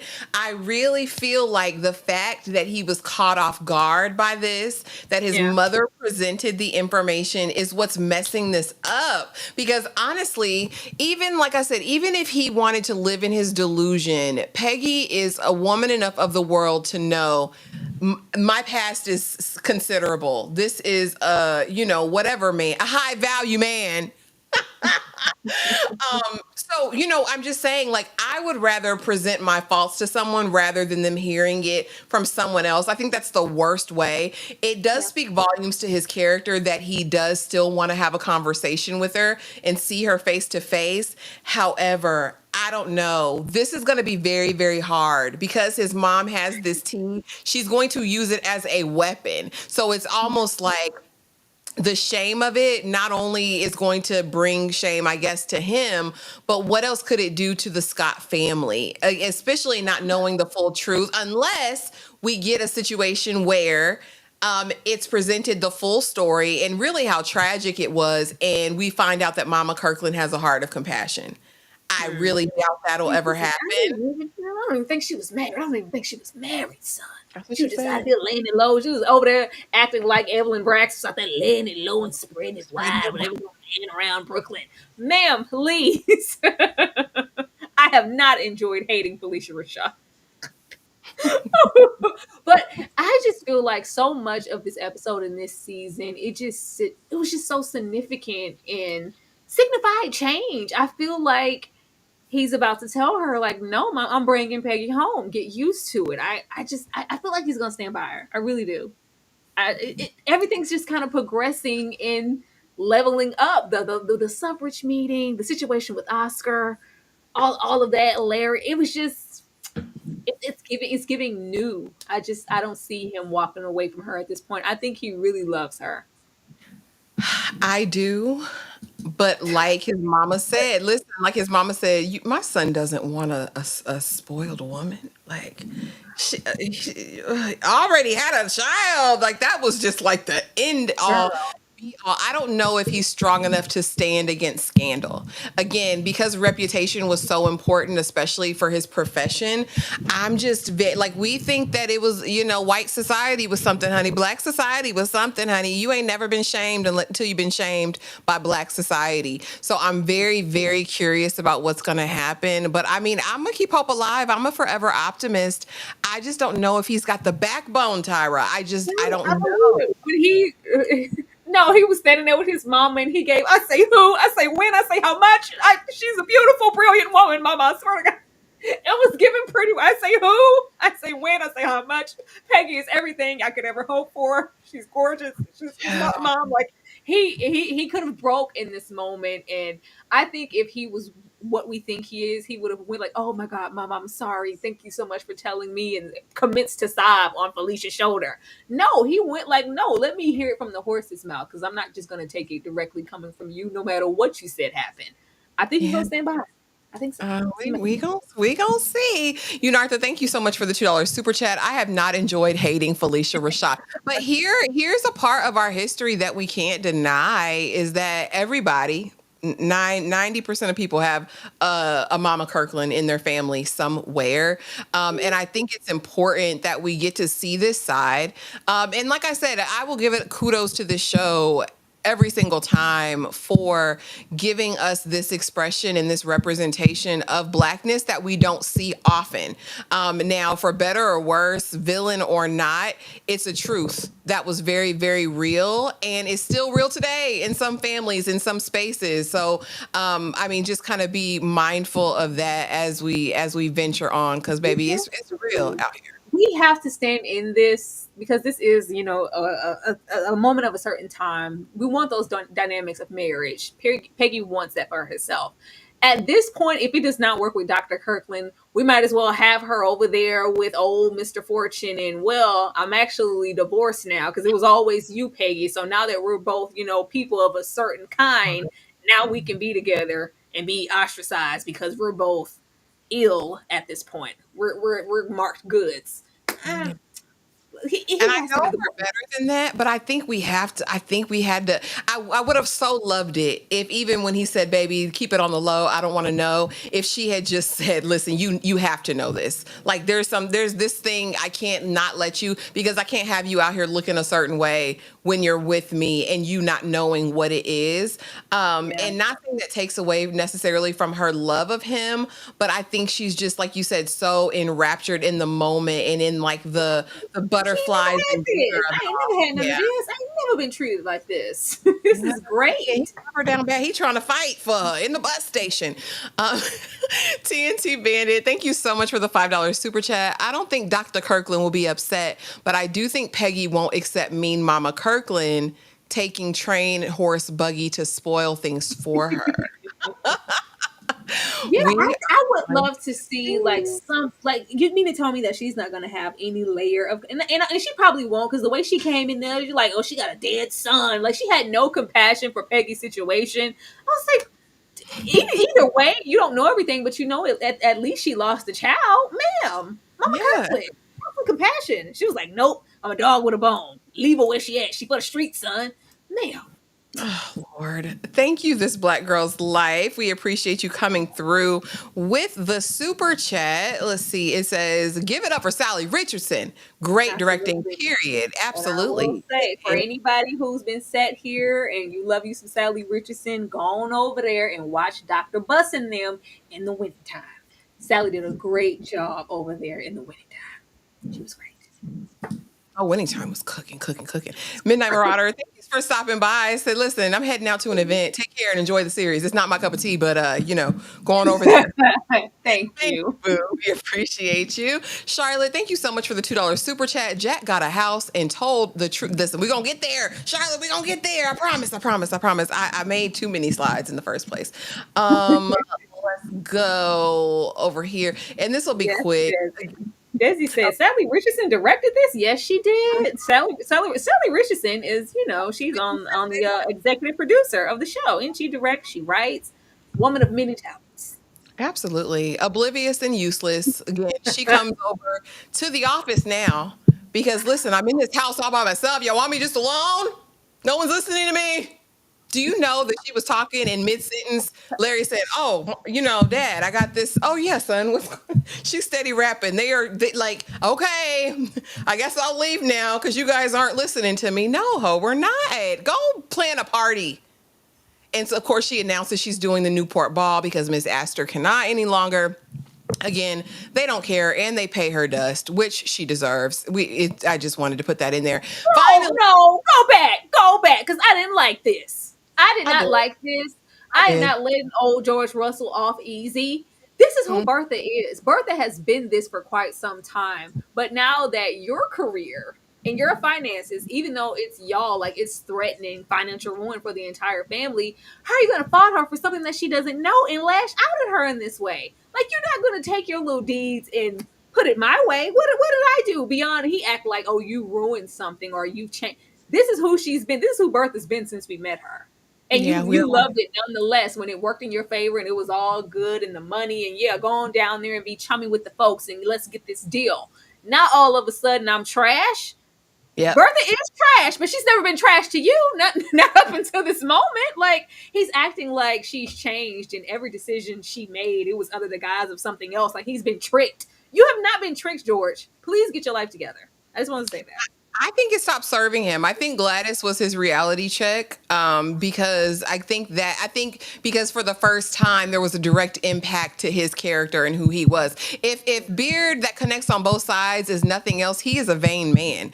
We're not going to deny his shortcomings or who he is. He loved Bertha as his tool of destruction and development. That's all he wanted her for. If he wanted something done, he would send Bertha in to do it. She'll get the job done. And I think when it stopped serving him, it's like she can go kick rocks. And absolutely, ho, because she deserves it. And I only say that because you reap what you sow. And she is a trash box individual. And so I'll never get mad at the mistreatment of Bertha Russell. Sitting there like, oh, you're just an oblivious, useless social climber. You don't even forward think about anything else but yourself. What is it? Did you ever stay to ask us what we wanted? Did you care about what you wanted before the shoe fell out of the bottom? No, you didn't. You just let her reign free and do the shenanigans as long as you were okay and your bottom line wasn't affected. But now I need to get the hell out of the office. Boy, Mr. Russell tried it. Tried it. I mean, like I said, she can get it. She can get all the work every single time. I'm never going to be mad about it. Now we're over here with Larry and Marion. I told you that's going to be her picture in every single slide. He goes up to the schoolhouse because he goes across the street to try to talk to her, and she's not receiving visitors. No, Larry, I'm not leaving until I talk to her. I need to talk to my Marion because I got this Dear John letter, and I can't let it stand. He goes to the schoolhouse. She is what are they, cleaning erasers? And she says basically, listen, don't piss on my leg and tell me it's raining, Mr. Russell. I know you were there at that house of ill repute, slinging your ding-a-ling, and you've got me over here looking crazy. And he's like, listen, we didn't go to Delmonico's, but I was with friends. You know, Jack was there. We had a short time, and I went home. Like, it was fine, right? Legitimate story. I don't care. I'm not listening to anything you're saying. I'll bring the ring back. The ring is yours. I don't care. I'm not coming back. This is over between us, Larry. There's nothing more you can say, nothing more that you can do for me. I'm over it. Now, here's the thing. Marion, for being, again, so contained and for this being such a polite affection in terms of their relationship, it really, really gets to me that she has all this energy. In the moment. It's like he's level-headed. He's not sweating. He's not shivering. You can tell he's not lying to you. And it's like whatever he says, she's already made up her mind. She's like, this is done. There's nothing you can say, nothing you can do. It's absolutely over, which again makes me feel like Tyra. She never let us man. You don't even really like him for real. You don't like him for real because anybody you liked or loved, you would at least have a conversation with. Tyra, talk to me about his noble attempt to try to talk to her about, this misunderstanding. Girl, Marion is the polite affection that you speak of. I think that this is something she wanted to work. And then she realized when she got into the thick of it, like, oh, it's not Larry either. Well, if it's not Larry, then who is it? I think she's spiraling at this moment because she's realizing like, oh, is it too late for me? Because she has it embedded in her head. And so often this episode, she keeps referring back to Agnes and what Agnes said, and Agnes was right. And oh, she's internalized it like this was my last shot and I messed it up. Do I have a polite affection and some type of sincerity for Larry as a friend, and even more than that? But yeah, but do I want him as a husband? I don't, and I think it's hard. It's a hard pill for her to swallow. She feels like it's over. That's why she went directly into spinster territory. Like she was like, "Girl, please, that's not what this is."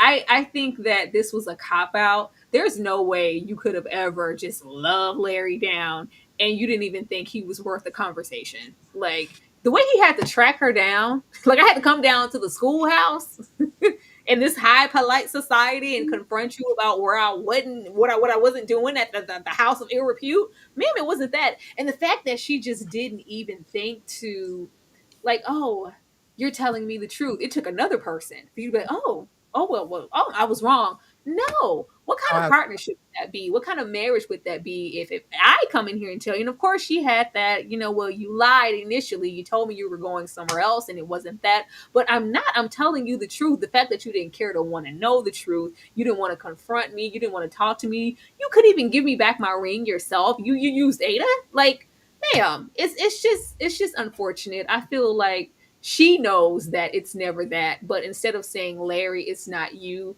I like you, but I don't, love you in a way for marriage. This is just the way to like, oh, see, yeah, I knew she's getting her Mama Kirkland moment. See, yep, I knew you were trashed. I knew you were soiled. Yep, see, this is validation why you can't be my husband.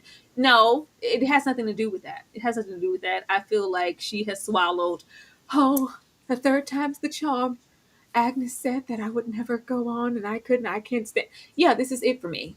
I don't have any hope anymore because if it's not Larry, then who else could it ever be? Yeah, at this point, and he's probably the most docile, calm, gentle, genuine person who's not really out to get anything from her at all except She don't have companionship. nothing. She don't even have it. She has nothing. that's why Rakes rejected her before, right? He went to the cash cow because she didn't have anything. I think it's probably I think it's a like an amalgamation of like so many different things. I like she says to Agnes or to Ada here. Every man in my life has betrayed me, from my father to, Rakes to whoever else. Every man I've ever seen. Maybe I trust Agnes's thoughts more than I trust my own intuition now. I think she's insecure about her choices because she has chosen wrong so many times. And I think in her mind, when she said, I'd rather be a spinster, she meant that ish. It was so tactless though in this moment. You know that Ada was a spinster for 100 years until she met Mr. Forte. And she's like, listen, little girl, like what you would never want to be as a spinster. Do you know what this life is like? Like, do you know the trials, the valleys, and the hills I've had to climb over here, dressed in all black to this day? Like, do you know what I've been through? Look at my face. Look and see what I've been through. And Marion is, oh, I'm so sorry. Girl, you're just in such a broken, hysterical place. And it was definitely hysteria. It was definitely histrionics. It was all of the above. But I said, how can we be so emotionally intelligent in the beginning of the episode and get here and she can be such a cad? You know what your auntie been through, and you gonna sit in her face and tell her because you know about being a spinster, heifer? Like, really, Marion, be for real. Tyra? Girl, as hard as it's been for us and Ada this season, all about Luca. Why would you do this right now? Marion has the capacity to be emotionally mature and present for everybody else. She doesn't feel like she's worth that. She can't do that for herself. She regrets, and I don't know, maybe it is because she brought up her father this episode, and we didn't really explore too much with that, with the father letting her down and the money situation and how she was just kind of left to fend for herself. You weren't a forethought for this man. I think it's traces of that in her mentality now and why she moves the way that she does. It's a little piece of scorn in that way as far as men and are you really and can I trust? And when I really did, I think when that first man, that man about town who who went to the highest bidder, once that didn't work out, she just had it set in her mind, like, well, if I can't trust him and I couldn't even trust my own father, who can I trust? I think she's very insecure. And I love this picture. It is like a mirror. Like I'll just be a spinster. I'll just like, why would you do that? This I think this is all circling around to, I don't think Marion's ready to be married to anybody, but she's afraid to just say that outright because what does that make me? I don't maybe want to be a spinster either, but I don't want to marry. I don't think it's about a man or anybody. I don't think she wants that for herself, but she can't say that out loud just yet. Yeah, I agree. And I like that representation because it is a mirror. This is who you could be, sister. This literally is who you can be and will be if you don't stop playing around, Marion, and get a grip. And maybe Marion, and I guess women in those days, and that's probably a really true depiction. We weren't really given the opportunity to explore who we were on our own, right? Like, who can you be just in and of yourself outside of a man? The whole society was male centered and male dominated. So how does one not, because I see in the comments, that she had faith in men and put them on a pedestal, but how do you not pedestalize men when they're the source of all happiness in those days? At least what you're supposed to believe. And I also feel like there's a bit of envy on her part as far as Larry is concerned. Like the fact that you could be over there at the house of women of ill repute and have your way and do your deeds and be out there and make your own decisions. And I can't. The moment I do, I'm spoiled goods. I won't even be considered, for a marriage or anything. I think it was some envy on her part and just some distrust. She's a little broken, just a little bit. She's broken, baby. She is. Hopefully she'll get some healing. Hopefully. Thank you so much, Kizzy29. Good to see you for the $5 super chat. Larry should have let the little curl drop on his forehead. Game over. Listen, all he had to do was a smooth little, you know how they used to do back in the day, get his Twilight on, and she would have folded like a chair. Because what happened to all that passion? All these flights. Honey, stealing kisses and carriages and behind those big heavy cars. It was all fun before he, actually proposed marriage. Then it's just like, oh, this is real. I don't think she wanted that.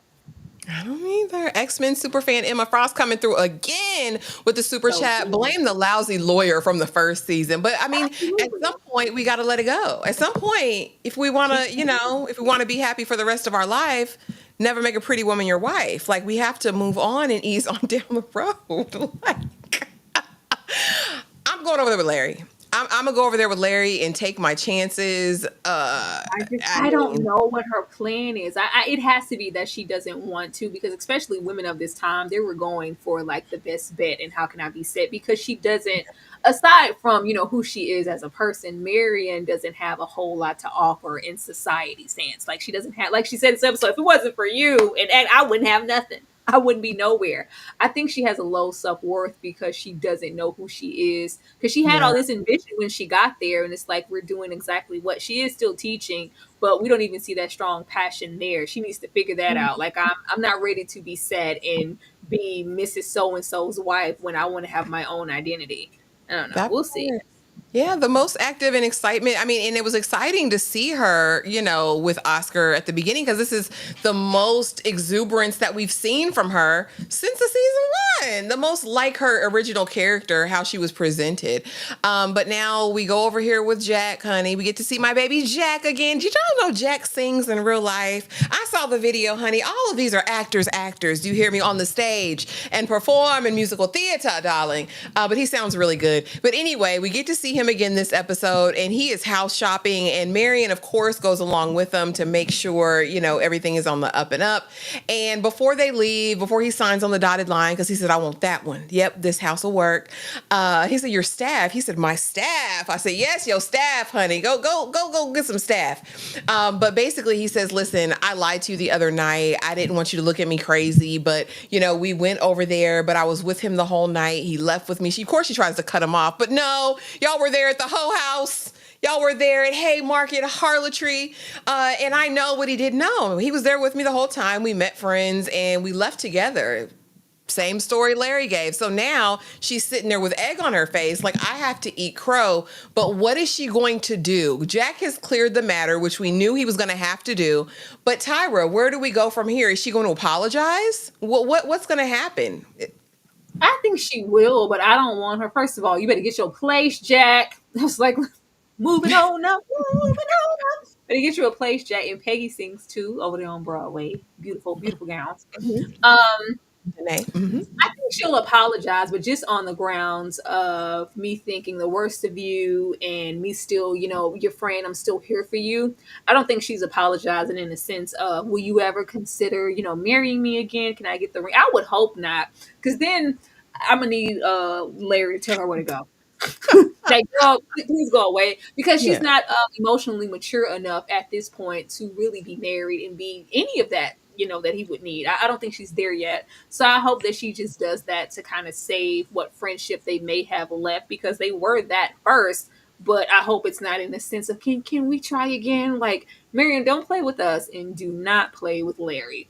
Jack, you better get your place, my good man. Get him. All right. I didn't know what was happening at first when she was in there. I said, y'all, please don't play with me. You know that, right? There's a whole movement. I know. I was like, if you don't get out of Jack's place, get out of his Caucasian home immediately, Marion. Please don't make this a thing. But she was just looking at the place with them. I was here for that. I didn't know what they were doing for a second. You said, watch it. Don't do this. T. Taylor, thank you so much for the $5 super chat. Do you think Agnes may have killed her husband? What we do know, and the implication is that he put her through hell. That it was a very hard and rough marriage, which gave me the indication that he was abusive. It wouldn't be beyond Agnes to crush up some whatever arsenic and Old Lace and put it in that man's food. But we don't know the circumstances around his death, but we know it was a hard marriage. What? I love it. Ashley, arsenic and hard lace. And Old Lace. She'll put it in there. I could very well get with that, because I was always one of the ones who wanted her to expound on her experience, because it was always about what she sacrificed for them to be where they are and for them to even be financially set as long as they were. And that husband, he was a hard man. Like, yeah. And she's a hard woman in a sense. That she's been through some things that has made her stronger. I definitely wouldn't put it past her to have killed that man. And that would explain why she wants nothing to do with nothing. Girl, don't ask me nothing. She should have paid that lady that little donation or whatever she wanted so she can get off of her trail. I would be here for that. That's good. That's messy. That was be super messy, and it's not beyond Julian Fellowes, honey. But yes, they are shipping Marion and Jack hard in them TikTok streets. Lord. Bonji Baby 21, thank you so much for the $4.99 super chat. House shopping. Oh, I'm an episode behind. See y'all in a bit. Grab your Kleenex and stuff. Please go watch it. Don't want to spoil nothing. Benji, baby, get out of here. This needs to be watched with no clue of what's coming. Please go watch it first. And now we're over here. Ain't it something? Yeah, be whatever I want to be. Period. Oh, Sing it, Cinderella. Because now you're alone in your gilded cage, sister. What you gonna do? You done acquired everything. I thought this was so poetic. Because I mean, she was willing to sacrifice everything and ultimately did to arrive at this place in society. She's now hosting the Newport Ball when she couldn't even get an invitation in season 1. You know what I mean? We've come full circle, but now everything that really mattered is no longer there. You are alone in your gilded cage that you built yourself, that you plotted, and schemed to get. And now you're over here. What's the point of getting all this and you have nobody to share it with? Ain't that what Billy D said in Mahogany? That's what he said. But come on, Tyra. Talk to me about Bertha being alone in her gilded cage. Because it's beautiful, honey. This was gorgeous gown, gorgeous home. It's opulent. I love it. But girl, when he gave her that, frankly, my dear, I don't give a damn, and he ran out the house and slammed the door in Bertha's face, I was like, sir. So like we'll be down at the office, and Larry said he's moving out because we just know you had something to do with Mary. And well, we know how you roll. We don't put it past you. Yeah, it was probably you. Like them thinking the worst of her. It was. I was almost this close to feeling legitimately sorry for Bertha. Hell no. But what always takes me back is what Bertha decides to prioritize and how she words things, even when she was trying to get on George's good side, where I went over there, I fixed things with Agnes. She's fine. Like, what do you want me to do? God, I fixed that. She's good. I mean, I didn't do that.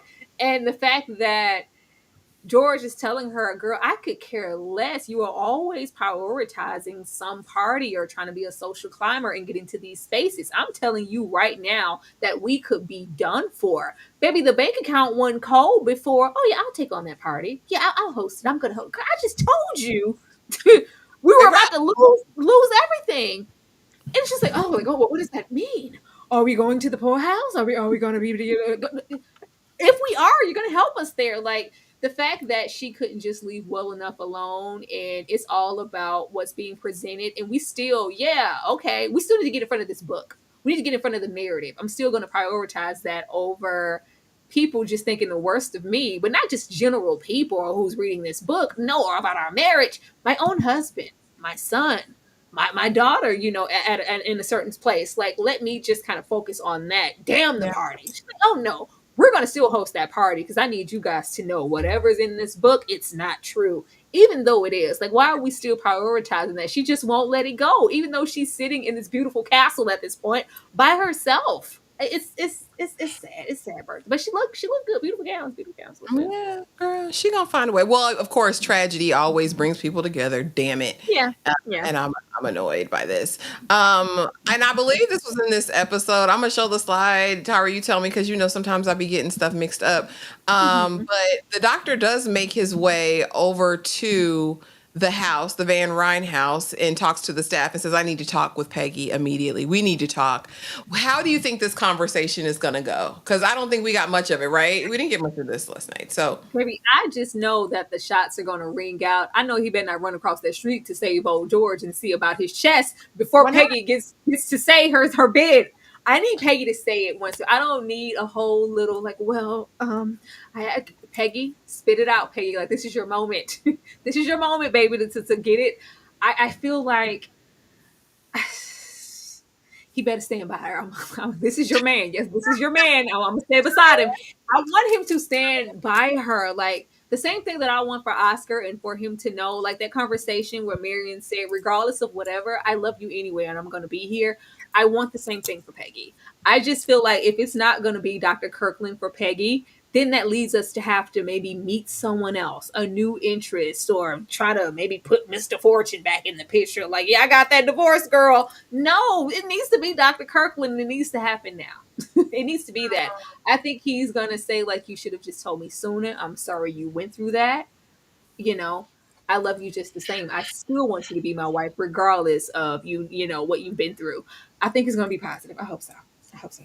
I don't know, yeah. I don't know. But easing on down the road again, Armstrong, the town gossip. She got that book ready. I just had to put that slide in there. But let's get to the other attraction of the episode, y'all. Because baby, he in that room. Because listen, here's what he had to do. He had to go, like you said, and tell Clay, listen, you trash box. I hated you ever worked for me. What made you turn on me, Clay? Wasn't I good to you? Clay didn't like you. He said, I did anything any normal businessman would go. And then we're sitting there closing all the deals, shaking all the hands. Today was a good day. We did that. The Russell fortune is saved. And we see this demonic faced villain that we see as a killer, freaky, super Jason killer in every single movie or show. He comes, and when I saw his face, I said, oh, it's up in his stuff. You know the face. You know the man. He's in everything. He's a villain. Romeo are a villain. Yes, he's terrible. And I knew he's got one of those scary faces. He's got one of those. Let me go look back at it. I want to see now, because you'll be dramatic. Let me go. I'm not. I know whenever I see his face, bodies are going to drop. They're going to roll. And so he comes out and I said, is this like a one of those old school blickies? You know how they have the little chamber shot? And I said, they're just all going to stand there and let them get it one by one. It wasn't semi-automatic. Unexpected. But they all stood there and just got popped. And so next thing I know, listen, a walk by. And then we see the beard that connects on both sides. He goes, and I said, oh, he was like, and he falls out. And I'm like, oh God, not them doing this. We just had, what'd you say, a drive-by fruiting on horseback, speeding, 25 miles per hour, and John Adams died. The next episode, you're going to try to take out the beard that connects. Here's my thing with Sonia and Julian. Y'all can't do this. This is a beard that's worth lasting for. Do you see the little mole there? Do you see how fine this man is? I don't give a damn about his character at this point in terms of on the show. I like his character, period. I mean his integrity. I don't care about that. I just need the full beard that connects on both sides and this strong hairline to stay in the show. Because who else am I going to look at? Who's age appropriate, who's sexy, and who's got a personality. I need him here. But Tyra, now that this is all said and done, he's not gone yet, y'all. So hope is still going nowhere. We just happen. You mean to tell me, out of all the days, this just happens to be the moment that old Dr. Kirkland is directly across the street. Like, we don't even got to wait for anybody to get there. He's not going anywhere. This is a plot device to bring that family together, because everybody was making their videos, and I saw they're like, oh, is it over for the Russells? They're getting divorced. He tired of birthday. He's finally wising up. Oh, she finna really buckle down. What party? What polite society? What book? No, I need to stand here and be by my man. The family, maybe Gladys was already set to come on down. We're going to be a strong family front. This man ain't going nowhere. His beard that connects in his mode, not fret.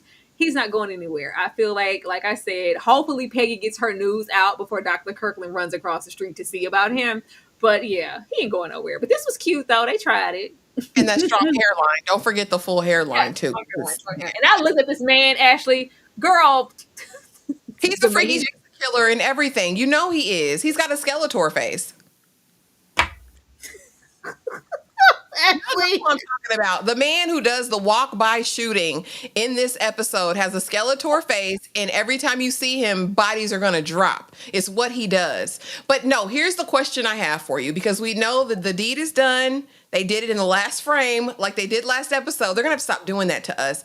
But by whose hand? Clay is the obvious choice because he's a man with nothing to lose. However, we are now enthralled and embroiled in not only the land that's got 10 millions of dollars worth of copper, we Mhm. also are in a race with the railroad, because if you know the history of railroads and westward expansion, you also know that there were other competing railroad lines. Yeah. And so we don't know who's going to be well, we know who's going to be victorious at this point, but it could be competition. It could be Merrick's. They never wanted to sell their shares. It could be JP Morgan Chase. It could be Clay. Who is your best bet as far as by whose hand took or I don't tried to? want it to be Clay. I know that because he's the most obvious choice. I think that would be a cop out if it was him.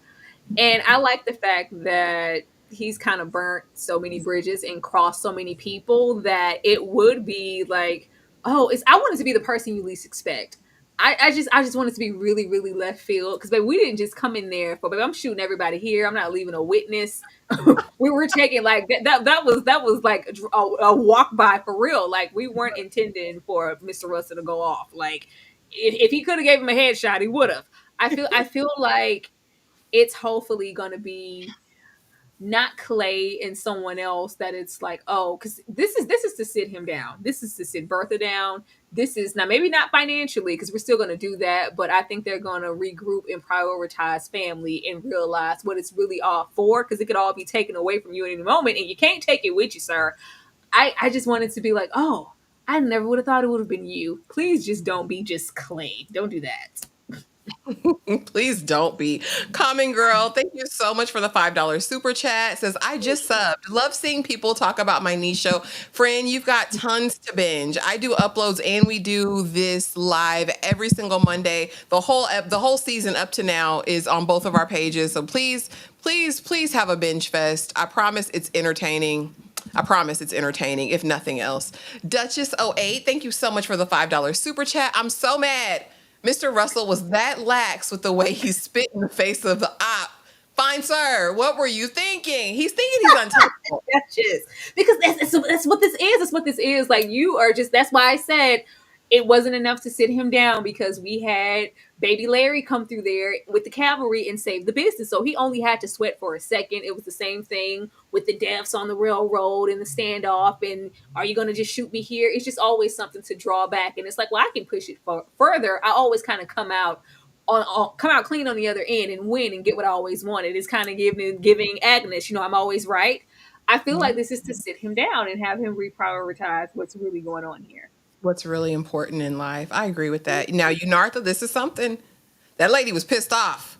The lady who had who shot husband unalived himself because George bankrupted them from season one. It could have been her. Far. I was always waiting.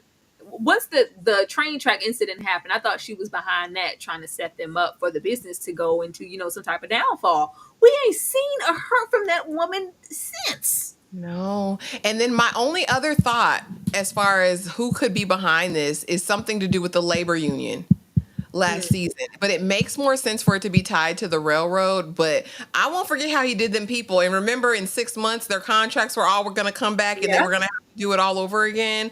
Who worked for the union. So he's got enemies. Like, he's not a man without enemies in the space. So, I mean, I'm interested in seeing what's going on. But Tyra, before we get out of here, let me know, do you have any predictions for the finale episode? And let people know what we got going on this week. I don't have any, and I like it that way. I actually didn't even watch the trailer. I don't want to know nothing. I ain't seen nothing. I ain't heard nothing. I just I want to see Bertha get some blood on her gown. I'll say that. I want to see her sweat all about George and just really get into it. I want Gladys there looking dramatic, giving that old pensive face that we haven't seen in a while because she's been happy, over there. She's been over there being happy with the Duke. So I want to get into that. I want Dr. Kirkland to be 10 toes down for Peggy regardless, and then he can go over there and save Mr. George. Okay, we can do both things, at the same time. I want Marion to go over there with Larry and go, can you ever forgive me? I'm sorry I didn't trust you. Please, Larry, I didn't mean it. And for him to tell her she can leave and get out of his face on the horse she rode in on. If you don't get out of my face, yeah, you're not who I thought you were, Marion. I want that for him. I want that for him and for Marion because don't even play with yourself. I want to know what that lady knows and what Agnes is hiding. Miss Yeah. Foster. And we better see the property. We better go on down to John Adams' property in the States that he left for Oscar, and know that, we can have a fresh start, because he needs some space from all of that. Absolutely, absolutely. And you guys, there's still 327 of you here. Please go and make sure that you hit the like button. It helps so, so much. We appreciate you guys for coming out and rocking with us for 7 episodes of the Gilded Age. One more episode, Tyra. What are we gonna do? But let people know what we've got going on this week, and we will get out of here. The usual. Tomorrow, we are still on season 4 of Game of Thrones. Ashley loves it. I've never seen it. I'm coming around. Not love, but a strong like for Game of Thrones, and it's always funny. It's always a good time. We do that in open forum in the Discord, and we all have a little kiki. It's fun. So join us for that if you're interested. I will be taking the reins this week on The Summer I Turned Pretty. I can't wait to see the trashy shenanigans that Jelly Belly has going on over there. So that's going to be fun. And of course, we're getting closer to the end of And Just Like That. That's also happening this week. And if you care to participate in any of those things, please join us, because the links are already up. Absolutely. But thank you guys so much for coming through. We appreciate the support. We appreciate you guys showing up every single Monday night and showing love. It means the most. And we will see you guys next Monday. Have a great night and be safe.